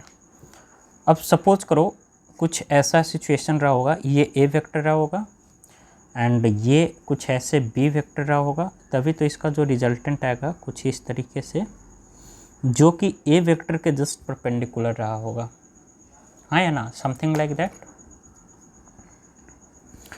A vector B vector and perpendicular, इसका जो रिजल्टेंट है यार वो परपेंडिकुलर टू ए वेक्टर है, then angle between A vector and B vector he is asking about, ठीक है। तो यानी इसको अगर आगे एक्सटेंड कर दो ए वेक्टर को, यानी ये वाला जो थीटा एंगल है ना, ये पूछ रहा है कितना होगा, ठीक है, कैसे निकालेगा। लेकिन एक बात देखो, अगर ये परपेंडिकुलर है तो ये दे रखा है, यानी ये अल्फा एंगल है ना, याद करो, और ये वाला हम लोग बीटा एज्यूम करते थे। रिजल्टेंट ए एंड आर के बीच में जो रिजल्टेंट अल्फा एंगल होता था, तो यहाँ से हम लोग लिख सकते हैं कि जो tan अल्फा होगा that is nothing but b sine theta upon a plus B cos theta ना। तो tan अल्फा यानी tan 90 b sine theta, and b sine theta कुछ इन्फॉर्मेशन ही दे रखा, ठीक है, एज इट इज़ लिखो ना इसको, b sine theta plus a plus B cos theta, ठीक है। tan 90 क्या होता है, इन्फिनिटी, tan 90 का वैल्यू इनफाइनाइट होता है ना, या फिर tan 90 को आप sin 90 अपॉन cos 90 भी लिख सकते हो ना, sin 90 1 cos 90 0, 1/0, मतलब या तो इनफाइनाइट लिखो या फिर 1/0 लिखो, is equal to b sine theta upon a plus B cos theta, ठीक। अब इसको क्रॉस मल्टीप्लाई कर दो तो इधर जाएगा, तो A plus B cos theta is equal to 0, 0 से किया है, ठीक है। तो यहाँ से जो बी कॉस थीटा का जो वैल्यू आएगा that is equal to minus A, यहाँ से जो कॉस थीटा का वैल्यू आएगा that is minus A by B, ठीक। तो यहाँ से जो थीटा का जो वैल्यू आएगा that is cos inverse A by B, correct. So this is the final answer. एक बेहतरीन क्वेश्चन है कि sum of magnitude of two vectors is 8 newton. कोई दो वेक्टर होगा, उसका जो मैग्नीट्यूड है ना वो 8 न्यूटन के बराबर है, ठीक है। सम ऑफ मैग्नीट्यूड, मान लो कोई दो वेक्टर होगा, ए वेक्टर एंड बी वेक्टर, तो ए वेक्टर का जो मैग्नीट्यूड है प्लस में बी वेक्टर का, ये दोनों का जो मैग्नीट्यूड है ये आपको दे रखा है 8 न्यूटन के बराबर, ठीक। एंड इन दोनों का जो रिजल्टेंट है उसका भी मैग्नीट्यूड दे रखा है, वाह, रिजल्टेंट का भी मैग्नीट्यूड है 4 न्यूटन। एंड ये बता रखा है कि जो रिजल्टेंट है वो perpendicular to a smaller force है, then find magnitude of forces. तो मान लो कि ए वेक्टर स्मॉलर फोर्स होगा, तो अगर इसको ए वेक्टर को स्मॉलर फोर्स बनाते हुए अगर इसका डायग्राम बनाए तो R should be perpendicular to A. अगर ये ए वेक्टर है तो जो आर वेक्टर होना चाहिए वो perpendicular to a, and B vector should be something like this, this is B vector. अगर बी वेक्टर का मैग्नीट्यूड मतलब सॉरी, अगर ए वेक्टर प्लस बी वेक्टर अगर 8 न्यूटन है, तो अगर बी वेक्टर को अगर सिर्फ बी मान लें एक इंस्टेंट के लिए कि बी वेक्टर का जो मैग्नीट्यूड है that is equal to b, and a vector का मैग्नीट्यूड कितना हो जाएगा 8 माइनस बी, क्योंकि ए प्लस बी अगर 8 है एंड बी वेक्टर अगर बी है तो ए वेक्टर 8 माइनस बी होगा ना। और ये 90 डिग्री दे रखा है, ठीक है, एंड आर इसका भी मैग्नीट्यूड दे रखा है। मज़े की बात कि ये भी 4 है, तो कुछ नहीं, बस पाइथागोरस अब लगाना है कि जो बी स्क्वायर होगा, मतलब ये हाइपोटेनस की तरह काम करेगा ना, b square is equal to 4 का स्क्वायर रिजल्टेंट का स्क्वायर प्लस ए का स्क्वायर 8 माइनस बी का होल स्क्वायर, पाइथागोरस थ्योरम से, ठीक। बी स्क्वायर जो होगा 16 plus 64 plus B square minus 16b, b square cancel, तो 16b इज इक्वल टू कितना आ जाएगा 64, 8 square a square plus B square, ठीक है। तो ये अगर बी है तो ये, ठीक है, 4 64, हाँ तो 64 6 70 10 80 हो जाएगा 80। तो बी का जो वैल्यू आएगा दैट इज़ 5, बी का वैल्यू अगर 5 आया तो ए का वैल्यू कितना आ जाएगा 8 माइनस 5 दैट इज़ 3, ठीक है। तो बस ये 3 ये 4 ये 5, तो मैग्नीट्यूड ऑफ फोर्सेस कितना हो जाएगा, जो ए वेक्टर होगा that will be equal to 3 हो जाएगा मैग्नीट्यूड 3 न्यूटन, बी वेक्टर का जो मैग्नीट्यूड हो जाएगा that will be equal to 5 newton, and resultant तो दे रखा है 4 न्यूटन, ठीक है। इस तरीके से answer.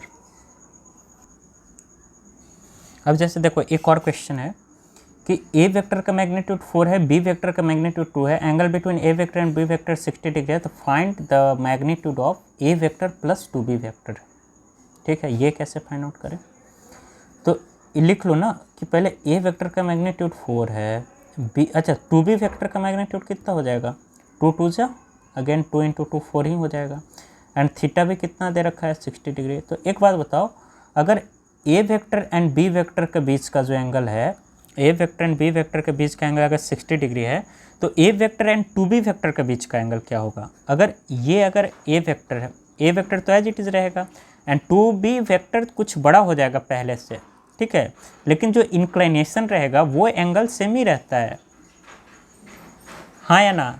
Until and unless direction is changed, जब तक डायरेक्शन में कोई चेंज ना आ जाए तब तक, मतलब जब तक आप निगेटिव स्केलर से किसी वेक्टर को आप मल्टीप्लाई नहीं कर रहे हो, क्योंकि निगेटिव के साथ अगर मल्टीप्लाई करोगे तब तो उसका रिवर्स आ जाएगा, अपोजिट डायरेक्शन आ जाएगा ना, और जब तक वो आप नहीं कर रहे हो तब तक डायरेक्शन में कोई चेंज ही नहीं आएगा, और डायरेक्शन में जब कोई चेंज नहीं आएगा तो इंक्लाइनेशन एज इट इज़ रहेगा ना, तो ये भी अभी भी 60 डिग्री ही एंगल रहेगा, ठीक है, दोनों के बीच में, ये भले ही 2b वेक्टर हो जाए, करेक्ट।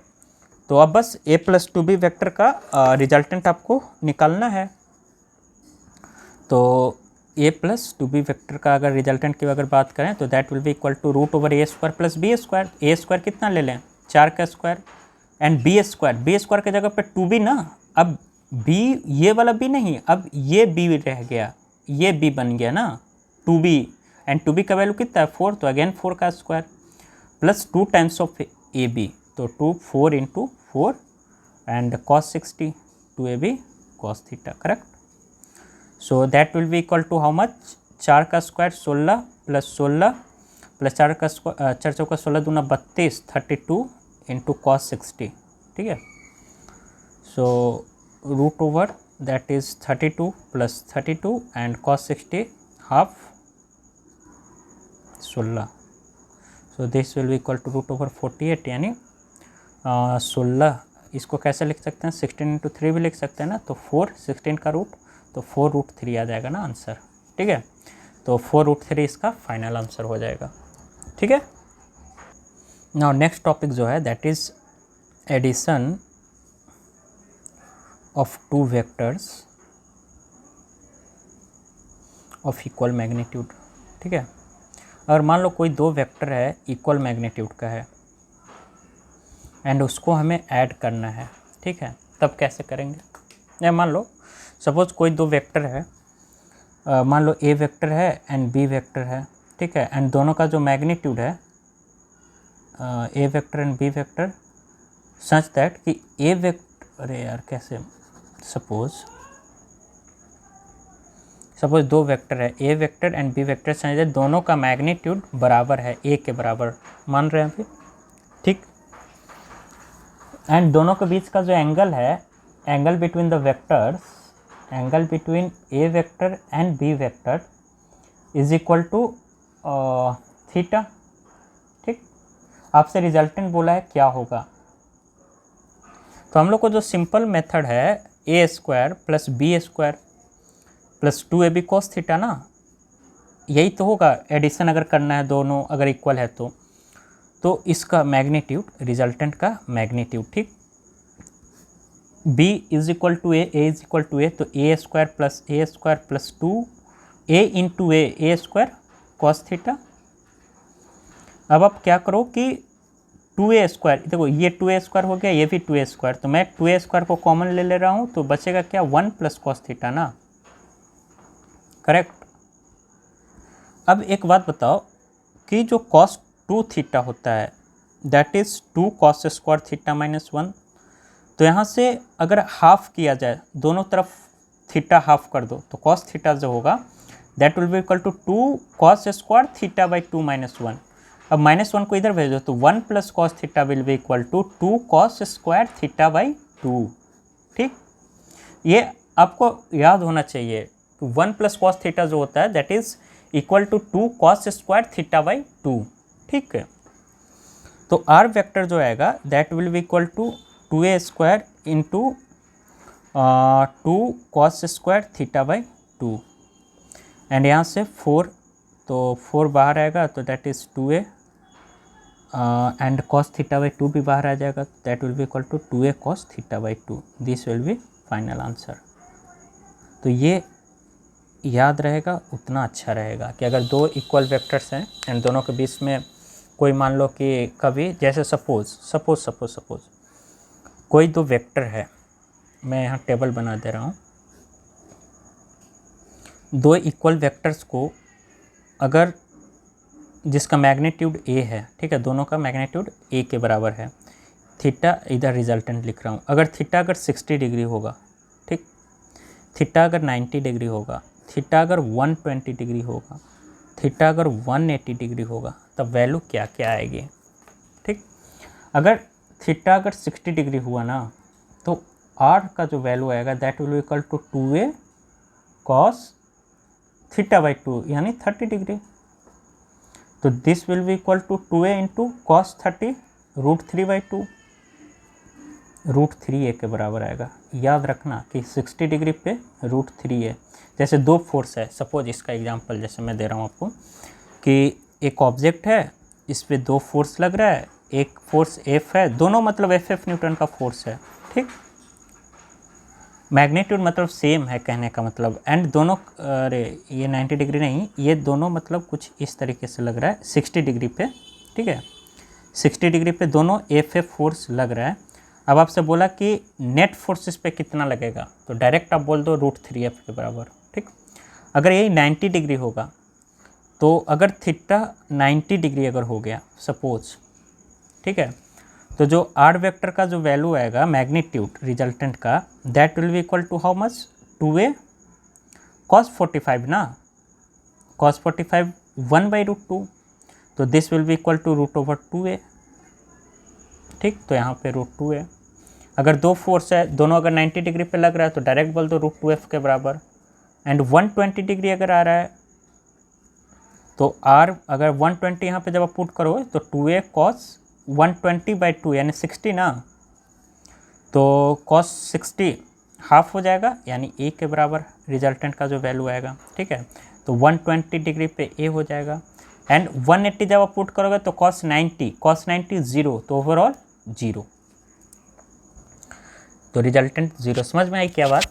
60 डिग्री याद रखना, 90 डिग्री याद रखना, 120 याद रखना, 180 याद रखना, ये सब इम्पॉर्टेंट है। एंड cos 0 मतलब दो वेक्टर अगर है, ऐसे याद रखना, जैसे अब देखो कुछ स्पेशल केस, अभी तो मैंने एक्सप्लेन कर दिया ना सब, लेकिन स्पेशल केस अगर दो फोर्स है, मान लो A है एंड B वेक्टर है, ठीक है, दोनों अगर थीटा अगर 0 डिग्री है, तो जो वैल्यू इसका आएगा ना that will be equal to resultant जो आएगा वो मैक्सिमम वैल्यू आएगा जब थीटा 0, देख रहे हो, थीटा अगर 0 अगर रखा जाए, थीटा अगर 0 तो cos 0 बाई 2 यानी cos 0 1 यानी 2a के बराबर, तो आर मैक्स का जो वैल्यू आएगा a प्लस बी के बराबर आएगा। ठीक, मैक्सिमम। लेकिन यही अगर मान लो सेकंड केस में थीटा अगर 180 डिग्री हो जाए, एक इधर से ए और मतलब ऐसे, हाँ ये ठीक है, और बी वेक्टर इधर से, तो दोनों के बीच में 180 डिग्री, तो आर मैक्सिमम जो होगा ए मतलब A vector minus B vector, ठीक है। Difference should be positive, difference positive आना चाहिए, चाहे ए में से बी माइनस करो या बी में से ए माइनस करो, जो बड़ा होगा उसमें से माइनस कर देना, ठीक।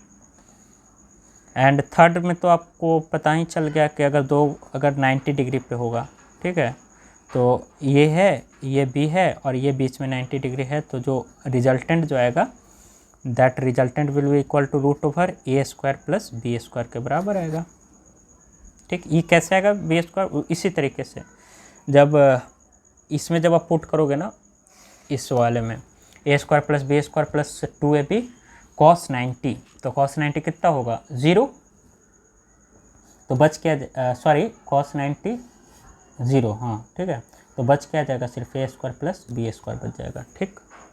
इस तरीके से तो यहाँ से एक हम लोग कंक्लूजन ये लिख सकते हैं कि जो रिजल्टेंट का जो मैक्सिमम वैल्यू आएगा ना,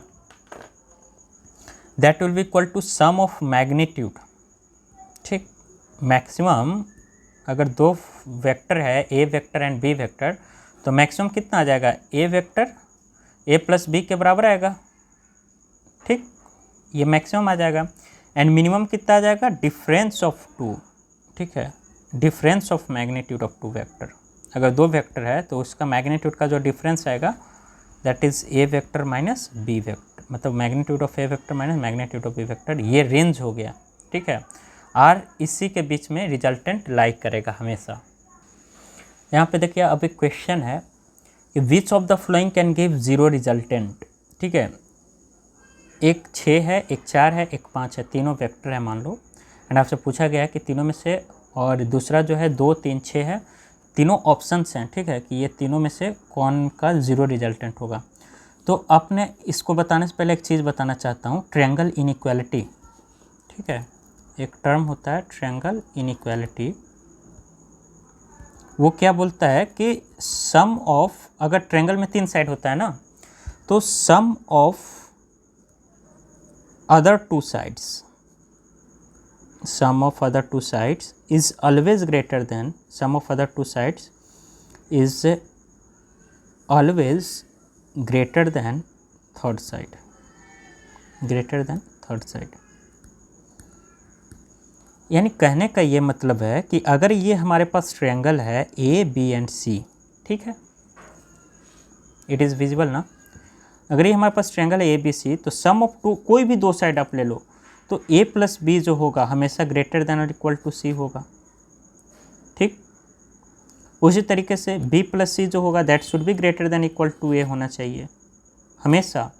तो इसी तरीके से अगर हम लोग को यहाँ पे जीरो रिजल्टेंट निकालना है एंड तीन वेक्टर अगर दिया हुआ है, तो हम लोग ट्रायंगल इनइक्वालिटी के बारे में सोचेंगे कि sum of two side should be greater than equal to third side. मान लो कोई दो ले लो, मान लो ये ले लिए 5 + 4 9 ग्रेटर देन 6 है ना, अब ये दोनों को ले लो 6 + 4 10 ग्रेटर देन 5 है, अब ये दोनों को ले लो 6 and 5 11 ग्रेटर देन 4 है, यानी ये जीरो रिजल्टेंट देगा, ठीक है। ये सारा कंडीशन को फुलफिल कर रहा है ना। जैसे अगर 5 अगर लोगे तो 5 is less than equal to 6 + 4 है ना, 6 + 4 तो ग्रेटर देन है। उसी तरीके से अगर आप 4 को छोटा साइड अगर एज्यूम कर लो, बाकी 2 को कर लो, तो 6 + 5 ये भी फुलफिल कर दे रहा है। उसी तरीके से 6 को अगर करोगे तो 5 + 4 5 4 9 ऑलवेज ग्रेटर देन है 9 से, ठीक है। तो ये तो हमारा जीरो रिजल्टेंट देगा। अब इस पे आ जाओ 2 3 and 6, 6 को पकड़ो बड़ा वाले को, ठीक है, बाकी दो मतलब जो 6 होना चाहिए था that should be less than equal to 2 + 3 ना, तो 3 2 5, लेकिन ये तो यहाँ पे है नहीं, 6 तो बड़ा है ना 5 से, बट होना क्या चाहिए था कि 6 शुड बी लेस देन 2 + 3, जो कि यहाँ पे फुलफिल होते हुए नहीं दिख रहा है, तो इसलिए ये हमारा कंडीशन नहीं होगा, ये रिजल्टेंट नहीं देगा।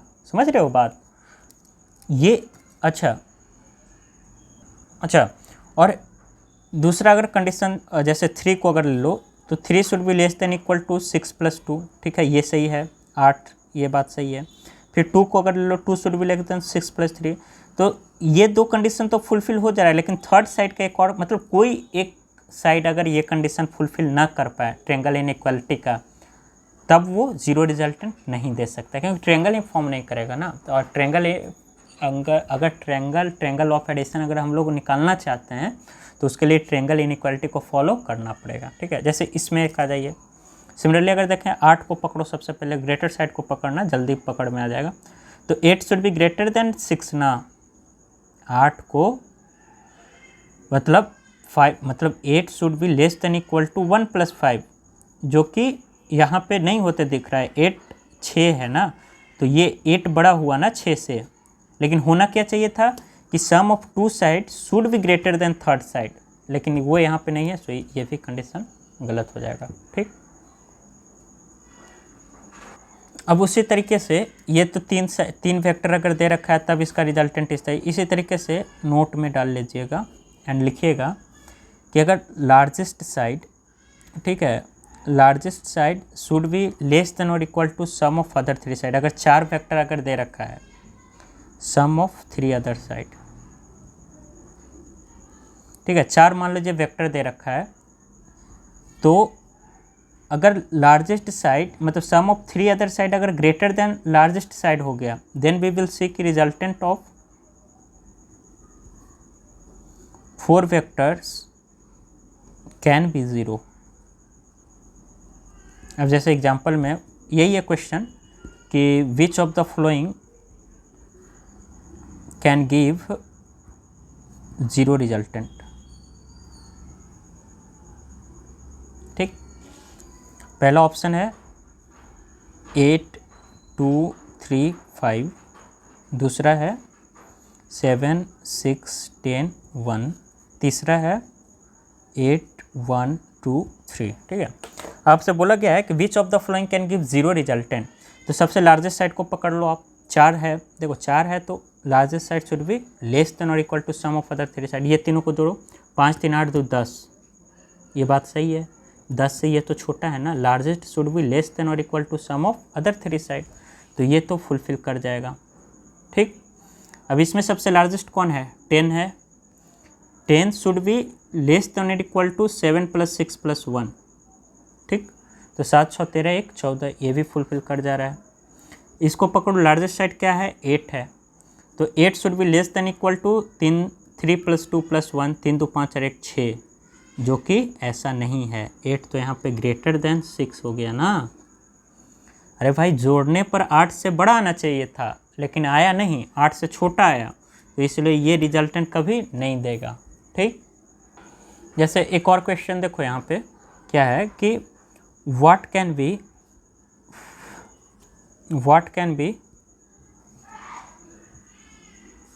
the resultant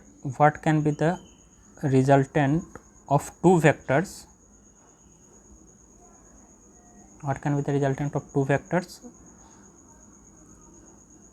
A and B of magnitude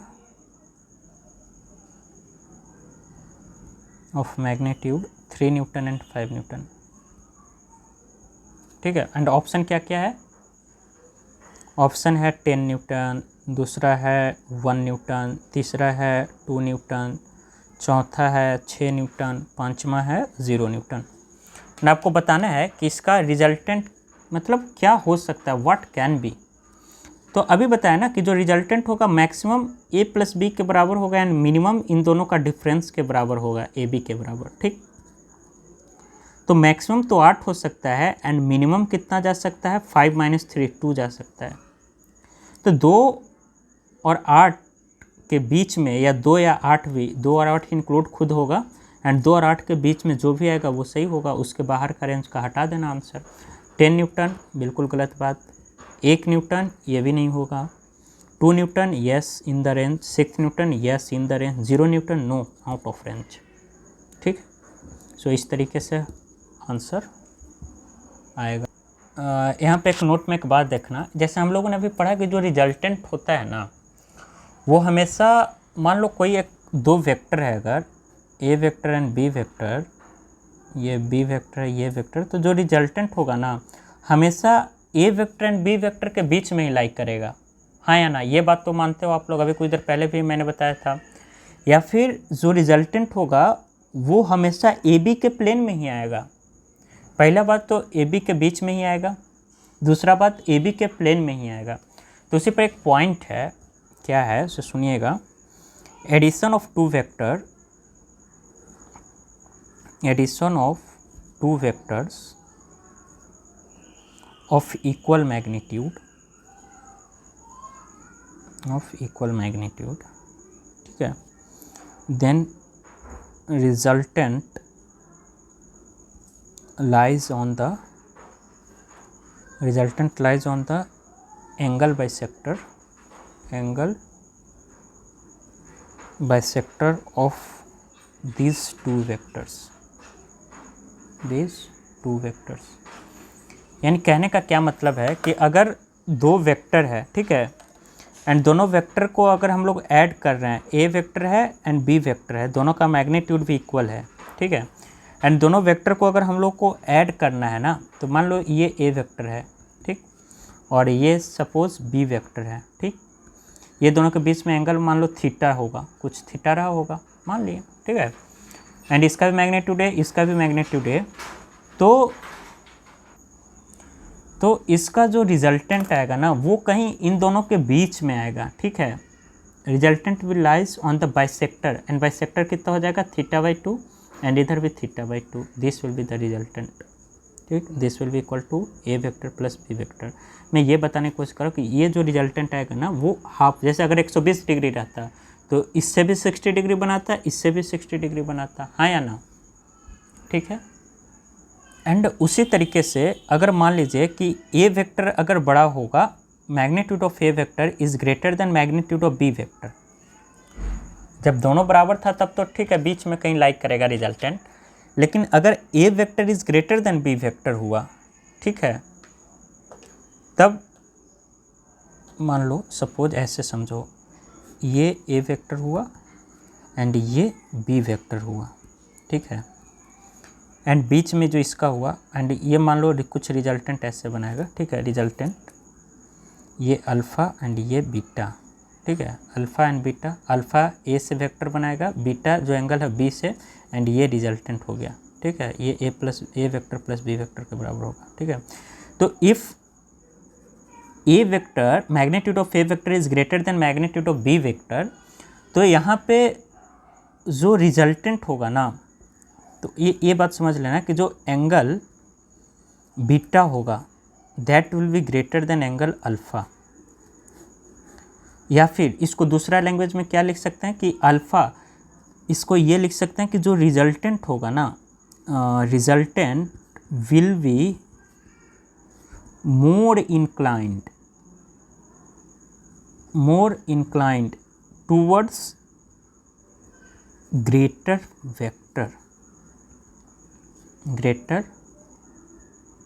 vector, ठीक है, और उसका मैग्नीट्यूड मतलब जिसका मैग्नीट्यूड ग्रेटर होगा उस वेक्टर की तरफ ज़्यादा लाइक करेगा, यानी ये जो है ना रिजल्टेंट, वो उसका झुकाव इस तरफ कुछ ज़्यादा होगा, इसीलिए अल्फ़ा अगर इधर ज़्यादा झुकाव होगा, अगर ए का मैग्नीट्यूड अगर ज़्यादा होगा तो झुकाव भी इसका इस तरफ ज़्यादा होगा, एंड इस तरफ ज़्यादा होगा तो अल्फ़ा ऑटोमेटिक छोटा हो जाएगा ना, ये अगर ज़्यादा झुकेगा, ठीक है।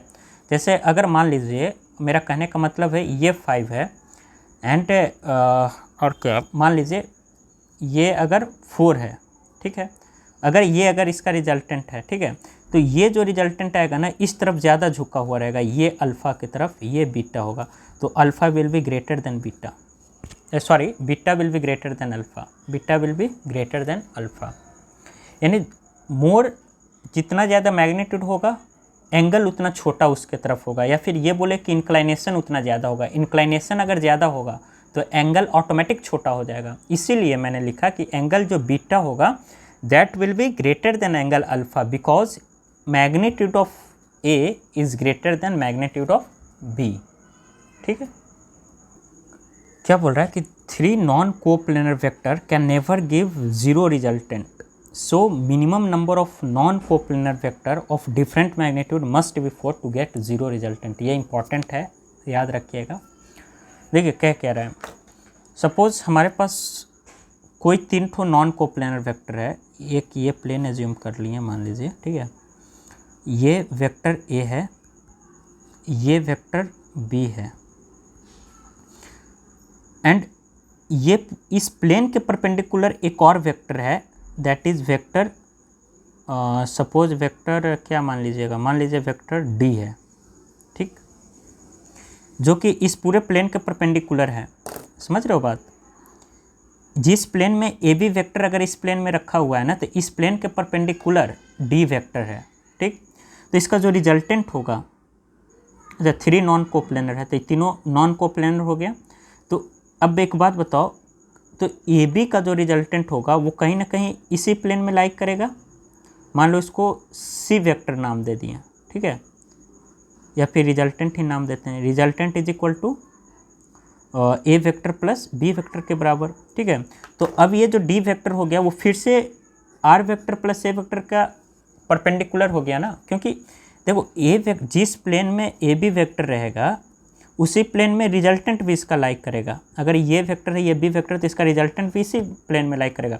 एंड अगर कोई एक vector perpendicular to a b plane है तो वो एल्सो परपेंडिकुलर टू आर, ये जो है वो आर वेक्टर के भी रिजल्टेंट के भी परपेंडिकुलर होगा। जो डी वेक्टर होगा that is also perpendicular to resultant. तो यहाँ से रिजल्टेंट का भी जीरो आ ही नहीं सकता है, ठीक है। अब फिर देखो, तो 3 नॉन कोप्लेनर तो कभी रिजल्टेंट जीरो आया ही नहीं ना। अब मान लो कि एक सी वेक्टर हो गया, ठीक है, एक और वेक्टर मैं इंट्रोड्यूस कर रहा हूँ सी वेक्टर, ठीक है। तो एक बात बताओ कि अगर ऐसे इसको अगर वापस अगर ऐसे लिखो तो ये जो हो गया वो डी वेक्टर हो गया, ठीक, एंड ये जो रिजल्टेंट इसका हो गया आर वेक्टर ए वेक्टर प्लस बी वेक्टर के बराबर हो गया। तो इसका जो रिजल्टेंट ये परपेंडिकुलर होगा ना, क्योंकि D vector is perpendicular to A vector and B vector. जो इसका जो रिजल्टेंट आएगा दैट इज इक्वल टू इसका जो R2 मान लो रिजल्टेंट होगा that is D vector plus A vector plus B vector, हाँ या ना। तो इस रिजल्टेंट को कैंसिल आउट करने के लिए एक और वेक्टर इस डायरेक्शन में चाहिए होगा, दैट इज मान लो इसको नाम दे दिए सी वेक्टर, क्योंकि सी वेक्टर था ही नहीं, ठीक है, सी वेक्टर। अब ये सी वेक्टर इसको कैंसिल कर देगा, ठीक है। तो जीरो को कैंसिल करने के लिए एक और सी वेक्टर चाहिए होगा जिसका वैल्यू होना चाहिए डी वेक्टर प्लस ए वेक्टर प्लस बी वेक्टर के बराबर, ठीक, तभी तो कैंसिल कर पाएगा। इसका रिजल्टेंट के जस्ट अपोजिट इधर आ जाए तो दोनों कैंसिल हो जाएगा ना, एंड रिजल्टेंट कितना हो जाएगा, जीरो हो जाएगा। तो इसीलिए बोल रहा है कि 3 non coplanar can never give zero resultant. So minimum number of non coplanar vector एक इसी में, ठीक है, एक और इंट्रोड्यूस करना पड़ेगा दैट इज सी वेक्टर को, ठीक, ताकि इसका रिजल्टेंट जीरो हो जाए। तो टोटल 4 वेक्टर चाहिए, A vector B vector C vector D vector. C vector फिर कैंसिल था A vector P well and D vector को, ठीक है। ये स्टेटमेंट समझ में आया? तो वो क्या था बात, वो नॉन कोप्लेनर वेक्टर की बात था कि जो नॉन कोप्लेनर वेक्टर के लिए मिनिमम 4 चाहिए, ठीक है, minimum 4 vectors are required for non coplanar, ठीक है, नॉन कोप्लेनर। लेकिन अगर एक ही प्लेन में हो, कोप्लेनर वेक्टर अगर हो, ठीक है, इफ कोप्लेनर, अगर कोप्लेनर होगा तो मिनिमम कितना चाहिए, ठीक है। कोप्लेनर अगर हुआ तो यहाँ पे डिपेंड करेगा कि मैग्नीट्यूड इसका क्या होगा, सेम मैग्नीट्यूड या डिफरेंट मैग्नीट्यूड। तो अगर सेम मैग्नीट्यूड के अगर 2 डिफरेंट वेक्टर लेते हैं तो उसका रिजल्टेंट जीरो करने के लिए 2 ही वेक्टर की ज़रूरत पड़ेगा। जैसे मान लो एक वेक्टर इधर ए वेक्टर है जिसका वैल्यू 10 है, इधर मान लो बी वेक्टर है इसका रिजल्टेंट 10 है, तो दोनों मतलब जिसका वैल्यू 10 है मैग्नीट्यूड, तो दोनों का रिजल्टेंट कितना हो जाएगा, जीरो हो जाएगा, ठीक है। तो क्योंकि एक ही प्लेन में लाइक कर रहा है, एंड एक प्लेन में अगर लाइक कर रहा है तो इफ़ को प्लेनर के बारे में बोला गया ना, तो मिनिमम सेम मैग्नीट्यूड का कितना चाहिए, 2, एंड डिफरेंट मैग्नीट्यूड का कितना चाहिए, 3, ठीक है। 3 कैसे, जैसे सपोज ये ए वेक्टर हुआ, ये बी वेक्टर हुआ, ठीक, एक ही प्लेन में है, तो इसका जो रिजल्टेंट होगा वो इसी प्लेन में आएगा, ए वेक्टर प्लस बी वेक्टर। अब इस रिजल्टेंट को कैंसिल करने के लिए एक और वेक्टर को चाहिए होगा, दैट इज सी वेक्टर। तो डिफरेंट डिफरेंट मैग्नीट्यूड के लिए कम से कम 3 वेक्टर को चाहिए, एंड ये सी वेक्टर का वैल्यू कितना होना चाहिए, A vector plus B vector के बराबर होना चाहिए। ठीक है, तो ध्यान से सुनना स्टेटमेंट कि देयर मतलब 3 non coplanar vector can never give 0, यानी नॉन कोप्लेनर अगर है तो कम से कम 4 डिफरेंट मैग्नीट्यूड का वेक्टर का ज़रूरत पड़ेगा to find out the zero resultant. लेकिन वही अगर कोप्लेनर है तो कोप्लेनर में सेम मैग्नीट्यूड के लिए मिनिमम 2 वेक्टर की ज़रूरत पड़ेगा, और डिफरेंट डिफरेंट अगर है दोनों वेक्टर, ठीक है, तो मिनिमम 3 वेक्टर का ज़रूरत पड़ेगा, एक तो इसका रिजल्टेंट का कैंसिल आउट करने के लिए। ओके, ना वहाँ पे हम लोग का एडिशन ऑफ वेक्टर्स ख़त्म होता है। ठीक है, अब हम लोग आगे पढ़ेंगे subtraction of 2 vector. Subtraction of vector, ठीक है, तो subtraction of vector is also addition of vector. ठीक है, क्यों? क्योंकि देखो एडिशन क्या है, addition of first vector, addition of first vector with negative of second vector, with negative of second vector. मतलब अगर आपने वो समझ गया है ना एडिशन ऑफ वेक्टर, तो सब्ट्रैक्शन ऑफ वेक्टर बहुत आसानी है। जैसे सपोज कोई एक वेक्टर है ए वेक्टर एंड एक और वेक्टर है कोई बी वेक्टर, ठीक है, तो इसको हम लोग ऐड कैसे करते थे, ए वेक्टर इधर एंड बी वेक्टर इस डायरेक्शन में होता था, ठीक है, एंड दोनों के बीच में एंगल कितना, थीटा डिग्री। अब मैं क्या बोल रहा हूँ कि ए वेक्टर एंड बी वेक्टर को सब्ट्रैक्ट करना है, ए वेक्टर माइनस बी वेक्टर, तो A vector minus B vector को A vector plus of minus B vector लिख सकते हैं क्या? हाँ, क्यों नहीं लिख सकते? तो इसी तरीके से ए वेक्टर बी वेक्टर रहता तब तो कोई दिक्कत नहीं था, रिजल्टेंट सम निकल जाता, लेकिन सब्ट्रैक्शन के लिए माइनस ऑफ बी वेक्टर करने का मतलब इसका जस्ट अपोजिट ये माइनस बी वेक्टर हो गया। ठीक है, अगर ये बी वेक्टर था तो इसका जस्ट ये माइनस बी, तो ये वाला एंगल कितना हो जाएगा, ये थीटा है तो ये 180 माइनस थीटा, क्योंकि ये स्ट्रेट लाइन है, पूरा का पूरा ये स्ट्रेट लाइन है। अगर नहीं भी अगर लग रहा है कि स्ट्रेट है तो मान लेना कि स्ट्रेट है, ठीक है, तभी ये अगर थीटा है तो ये 180 माइनस थीटा होगा। ठीक, अच्छा ठीक है, तो यहाँ पे इसका जो रिजल्टेंट आएगा ना, A vector and minus B vector का जो रिजल्टेंट आएगा that will be equal to A vector plus of minus B vector, या फिर इसी को बोल सकते हैं A vector minus B vector. ठीक है, इस तरीके से। अच्छा एक बात बताओ, वहाँ पे हम लोग एडिशन ऑफ वेक्टर्स में जो रिजल्टेंट फाइंड आउट करते थे तो कैसे फाइंड आउट करते थे, रूट ओवर ए square plus B square plus 2ab cos theta होता था ना। तो यहाँ पे मैग्नीट्यूड के लिए, तो यहाँ पे जो मैग्नीट्यूड फाइंड आउट करेंगे, ए वेक्टर ये प्लस 2ab कॉस थीटा होता था, ये जब ए प्लस बी का वो निकालते थे मैग्नीट्यूड। ठीक है, अब अगर ए vector plus minus of B vector का मैग्नीट्यूड अगर निकालना है, नहीं समझ रहे हो बात, जैसे समझो A vector plus of minus B vector का अगर मैग्नीट्यूड निकालना है, या फिर इसी को क्या बोल रहे हैं, A vector minus B vector का अगर मैग्नीट्यूड निकालना है, तो that will be equal to root over A square plus minus of B square plus 2 times of A, ठीक है, 2 times of A into minus B ना, नीचे कैसे लिखें, 2 टाइम्स, रुको एक सेकंड, इसको काटो, यहाँ पे ऐसे लिखो, a vector minus B vector जो होगा that will be equal to root over A square plus B square plus 2ab cos theta. ठीक है, कॉस थीटा, अच्छा कॉस, ये दोनों के बीच का एंगल कितना है, 180 माइनस थीटा ना, 180 माइनस थीटा। ठीक है, क्योंकि एंगल ऑलरेडी 180 माइनस थीटा हम लोग ले चुके हैं यहाँ पे। ठीक है, तो that will be equal to A square plus B square. अच्छा, cos 180 minus theta second quadrant में second quadrant and 180 minus theta second quadrant में माइनस कॉस थीटा ना, तो A square plus B square minus 2ab cos theta. ठीक है। ये ए vector minus B vector का magnitude का रिजल्टेंट का फार्मूला आ गया।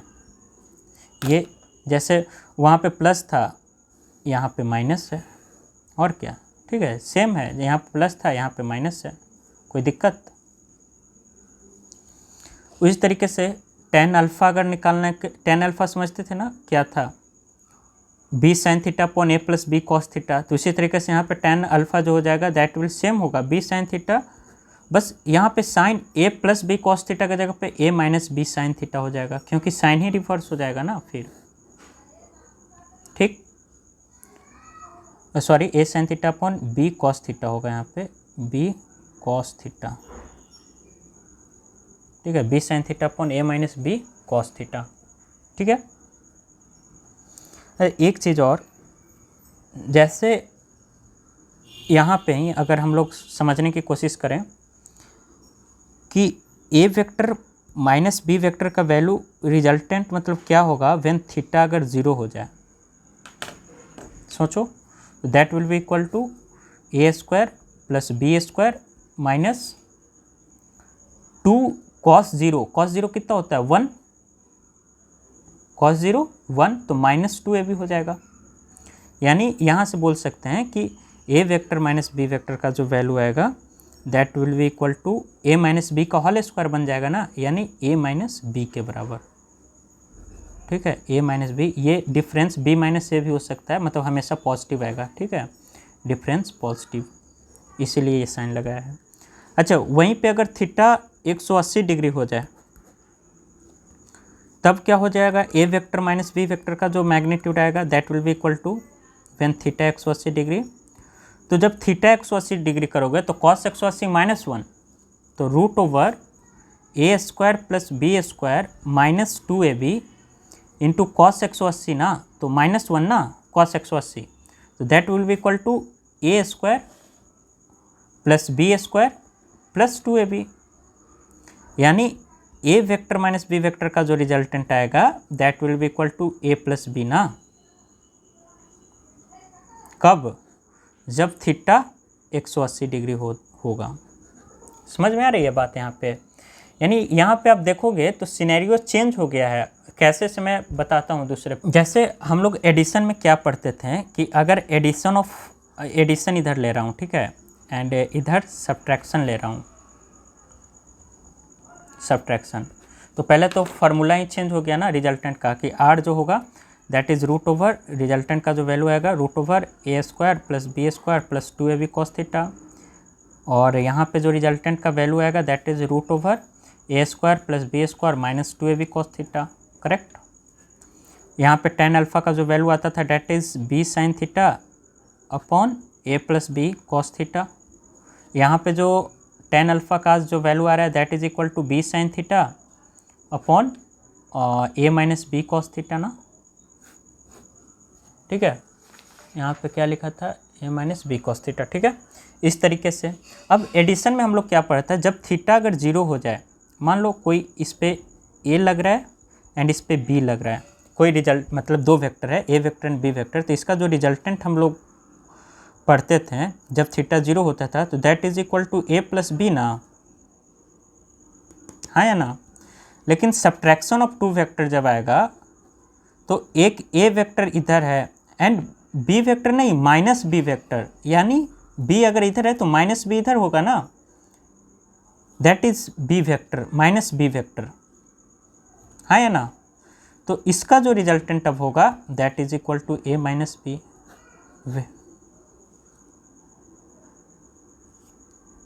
यहाँ पे छोड़ो, ऐसे मत लिखो, यहाँ पे एक इसी तरीके से लिखो कि जब थीटा अगर यहाँ पे अगर 0 आ जाए, ठीक है, एंड दो वेक्टर को अगर सब्ट्रैक्ट करना है तो ए वेक्टर इधर है एंड माइनस बी वेक्टर अगर इधर है, ठीक है, ए वेक्टर इधर है एंड माइनस बी वेक्टर अगर इधर है ना, क्योंकि सब्ट्रैक्शन की बात कर रहा है, इधर नहीं होगा माइनस बी, यहाँ पे सिर्फ बी हो जाएगा, ठीक है।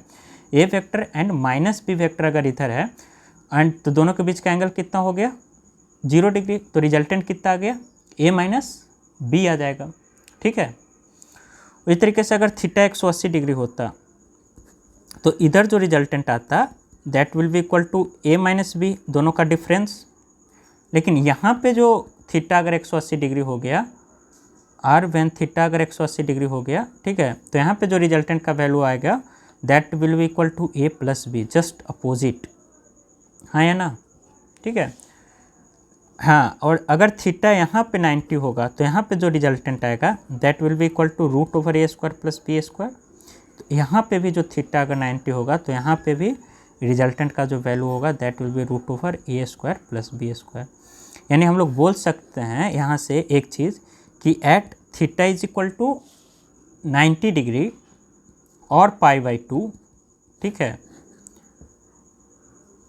ए वेक्टर प्लस बी वेक्टर का जो मैग्नीट्यूड होगा that will be equal to A vector minus B vector का मैग्नीट्यूड, ठीक है, ये ज़रूरी है। या फिर इसको एक तरीके से और लिख सकते हैं कि ए वेक्टर प्लस बी वेक्टर का रेशियो, इसको इधर ले आओ, a vector upon a vector minus B vector that will be equal to 1।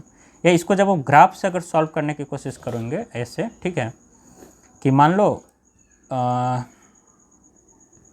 ये ए वेक्टर है, ये बी वेक्टर है सपोज, ठीक है, तो इसका जो रिजल्टेंट आएगा कहीं इधर आएगा ए वेक्टर प्लस बी वेक्टर का, एंड ये अगर माइनस बी वेक्टर है तो इसका जो रिजल्टेंट आएगा कहीं इधर आएगा ए वेक्टर माइनस बी वेक्टर का, हाँ या ना।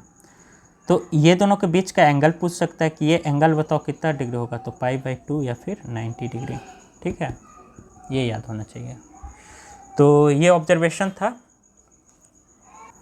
जैसे अगर एक क्वेश्चन की एक बात करें हम लोग कि इफ़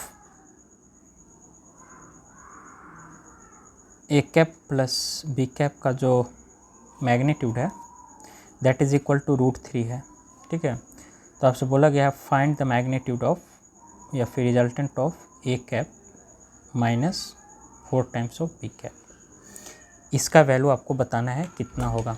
अच्छा, ए कैप का मतलब समझ रहे हो, ये यूनिट वेक्टर का मैग्नीट्यूड कितना होगा, 1 होगा, वैसे बी का कितना होगा, इसका भी 1 होगा।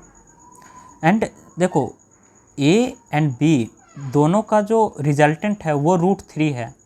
तो एक बात बताओ, हम लोगों ने एडिशन ऑफ वेक्टर में पढ़ा था कि अगर अगर इक्वल है, ठीक है, 2 इक्वल वेक्टर है जिसका मैग्नीट्यूड अगर सेम है, 2 इक्वल मैग्नीट्यूड वाले वेक्टर का सम अगर √3 टाइम्स अगर आ रहा है, √3 × 1 है ना, ये √3, तो थीटा कितना होगा, 60 डिग्री ना, याद करो, थीटा अगर 60 डिग्री है तो that will be equal to √3, हाँ या ना।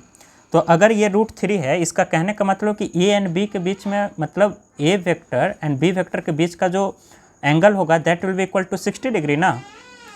तो अब ये बोल रहा है इसका रिजल्टेंट ए एंड बी। अच्छा, अगर एक बात बताओ, ए वेक्टर एंड बी वेक्टर के बीच का एंगल अगर थीटा अगर 60 डिग्री है तो A vector and 4b vector के बीच में भी जो एंगल आएगा वो भी 60 डिग्री ही रहने वाला है। बट हम लोग ये बात कर चुके हैं पहले भी कि अगर ए वेक्टर है एंड ये अगर बी वेक्टर है, ये अगर 60 डिग्री है तो चाहे इसको 4 टाइम्स करो, जब तक डायरेक्शन चेंज नहीं हो रहा है तब तक एंगल 60 डिग्री ही रहने वाला है, ठीक है।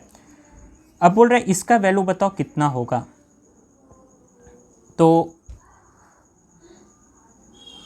ए कैप का मैग्नीट्यूड कितना हो जाएगा, 1 यूनिट, एंड 4b कैप का मैग्नीट्यूड कितना हो जाएगा, 4, ठीक है, एंड दोनों का बीच का थीटा वी नो 60 डिग्री, तो इसलिए जो मैग्नीट्यूड हो जाएगा रिजल्टेंट की अगर बात करें that will be equal to A square plus B square, ठीक है, माइनस 2ab कॉस थीटा ना, तो 2ab ये पूरा b है, ठीक है, इंटू कॉस 60 ना, दिस इज़ द मतलब ये होगा। अब यहाँ पे वैल्यू पुट करो, ए यूनिट, ए का कितना हो जाएगा 1 प्लस 4b का डायरेक्ट यहाँ पे मैं लिख रहा हूँ 4 का स्क्वायर है, ठीक है, माइनस 2 × 1 × 4b का वैल्यू कितना है 4 इंटू कॉस 60, ठीक है।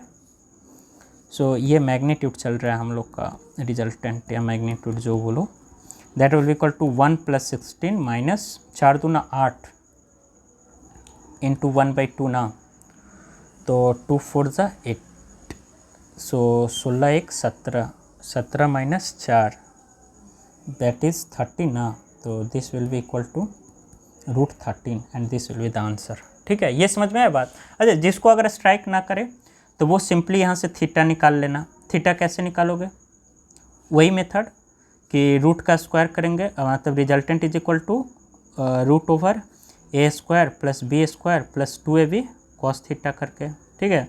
यहाँ पे √3 को स्क्वायर करना और यहाँ पे ए का स्क्वायर प्लस बी का स्क्वायर प्लस 2 कॉस थीटा करना, ठीक है। यहाँ से सॉल्व करोगे तो कॉस थीटा का आंसर आ जाएगा आपके पास, ठीक है।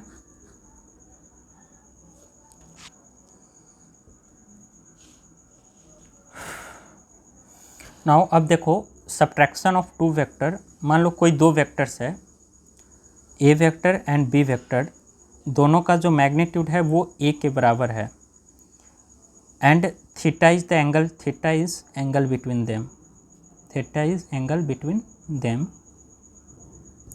तब जो ए वेक्टर एंड बी वेक्टर का जो सब्ट्रैक्शन होगा that will be equal to, ये कितना होगा, that will be equal to root over A square plus B square minus 2a square cos theta ना, हाँ या ना, ठीक है। तो that will be equal to A square 2a square, जैसे मैंने एडिशन में किया था वैसे ही कर रहा हूँ सेम, ठीक है। 2a स्क्वायर, अब यहाँ पे 1 माइनस कॉस थीटा बच जाएगा ना अंदर में, ठीक है। एंड यहाँ पे फिर से मैं आप लोग को बता रहा हूँ कि जो cos 2 थीटा होता है, cos 2 थीटा होता है that is equal to 1 minus 2 sine square theta, ठीक है। तो यहाँ से जो cos थीटा का जो वैल्यू आएगा that is equal to 1 minus 2 sine square theta by 2 ना। तो 1 माइनस कॉस थीटा यानी 2 साइन स्क्वायर थीटा बाई 2 का जो वैल्यू आएगा that will be equal to 1 minus cos theta, ठीक है। तो यहाँ पे जब वैल्यू पुट करें तो that will be equal to 2a square into 2 into sine square theta by 2, ठीक है। तो यहाँ से देखो 2 कॉमन, एक 2 बाहर आ जाएगा, ए भी कॉमन आ जाएगा and sign square theta by 2 का साइन थीटा बाई 2 भी कॉमन आ जाएगा, ठीक है। तो यहाँ से जो ए वेक्टर माइनस बी वेक्टर का जो मैग्नीट्यूड आ जाएगा that will be equal to 2a sine theta by 2। और याद करो कि जब एडिशन हम लोग करते थे तब आता था 2a कॉस थीटा बाई 2। समझ में आई बात? तो ये इम्पॉर्टेंट है। अब जैसे यहाँ पे क्वेश्चन है कि if a particle is moving with constant speed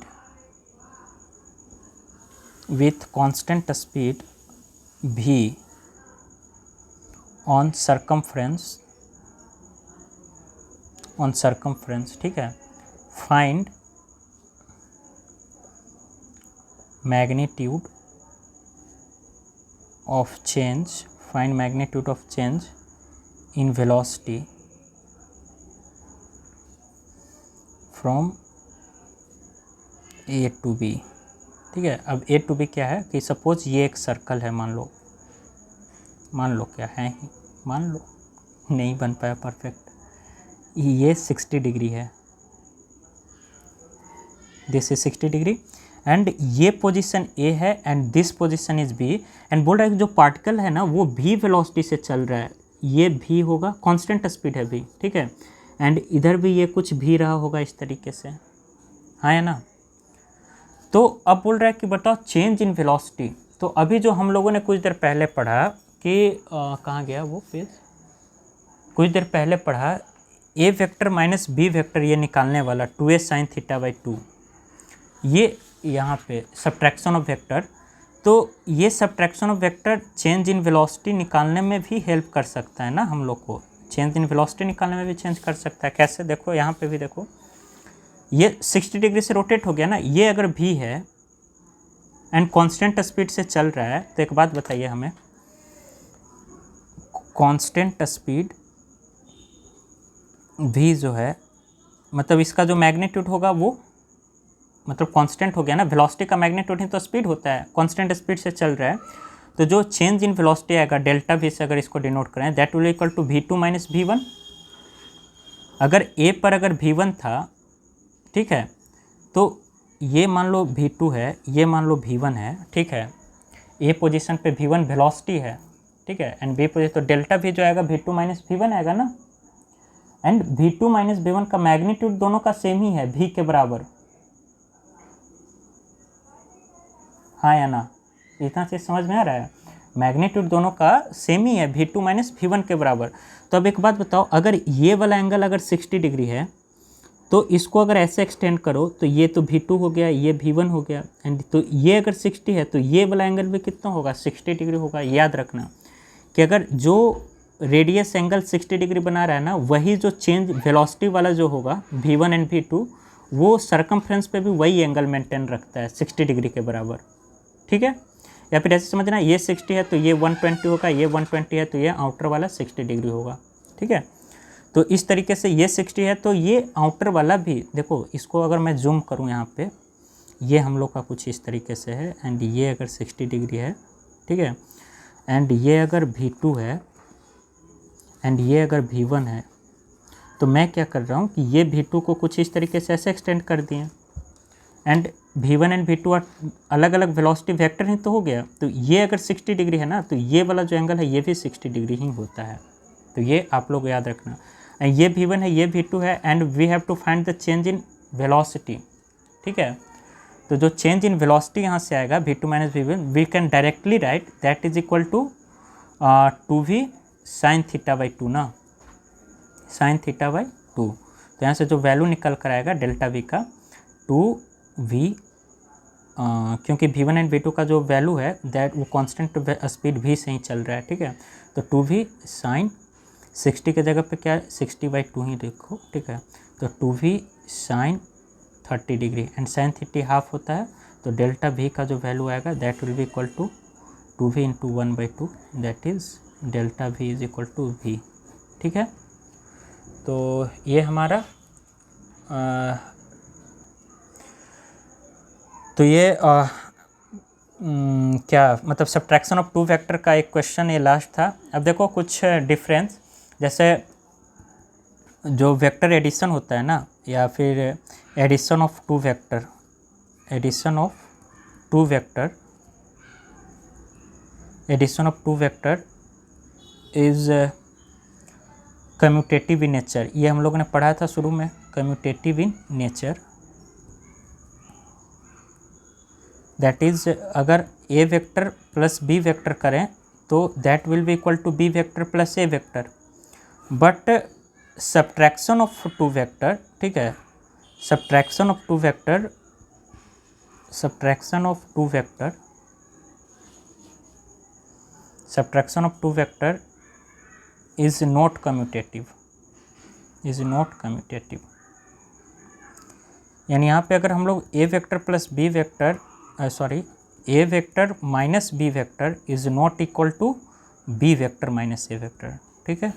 and similarly एक और होता है कि जो एडिशन ऑफ टू वेक्टर होता है वो एसोसिएटिव होता है, लेकिन सब्ट्रैक्शन जो होता है वो एसोसिएटिव नहीं होता है। एसोसिएटिव करने का क्या मतलब कि ए वेक्टर, मान लो कोई 3 वेक्टर हो गया, a vector plus B vector plus C vector है, तो ये जो आएगा that will be equal to A vector plus B vector plus C vector, ये दोनों बराबर आएगा, ठीक है, यहाँ इक्वल का साइन होगा अगर ये एडिशन ऑफ टू वेक्टर है तब।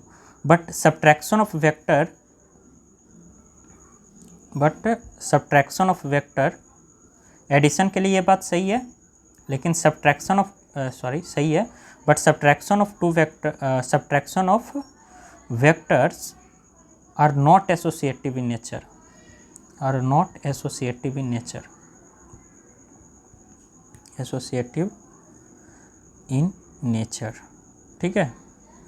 ये बात ध्यान रखना। जैसे अगर मैं एक्सप्लेन करूं तो suppose A vector minus B vector, A vector minus B vector minus C vector is not equal to A vector minus B vector minus C vector, ठीक है। ये पॉसिबल नहीं है, लेकिन एडिशन रहता तो वो पॉसिबल था, ठीक है। दिस इज़ नॉट पॉसिबल, ठीक है। तो यहाँ पे हम लोग का addition and subtraction of two vector ख़त्म होता है।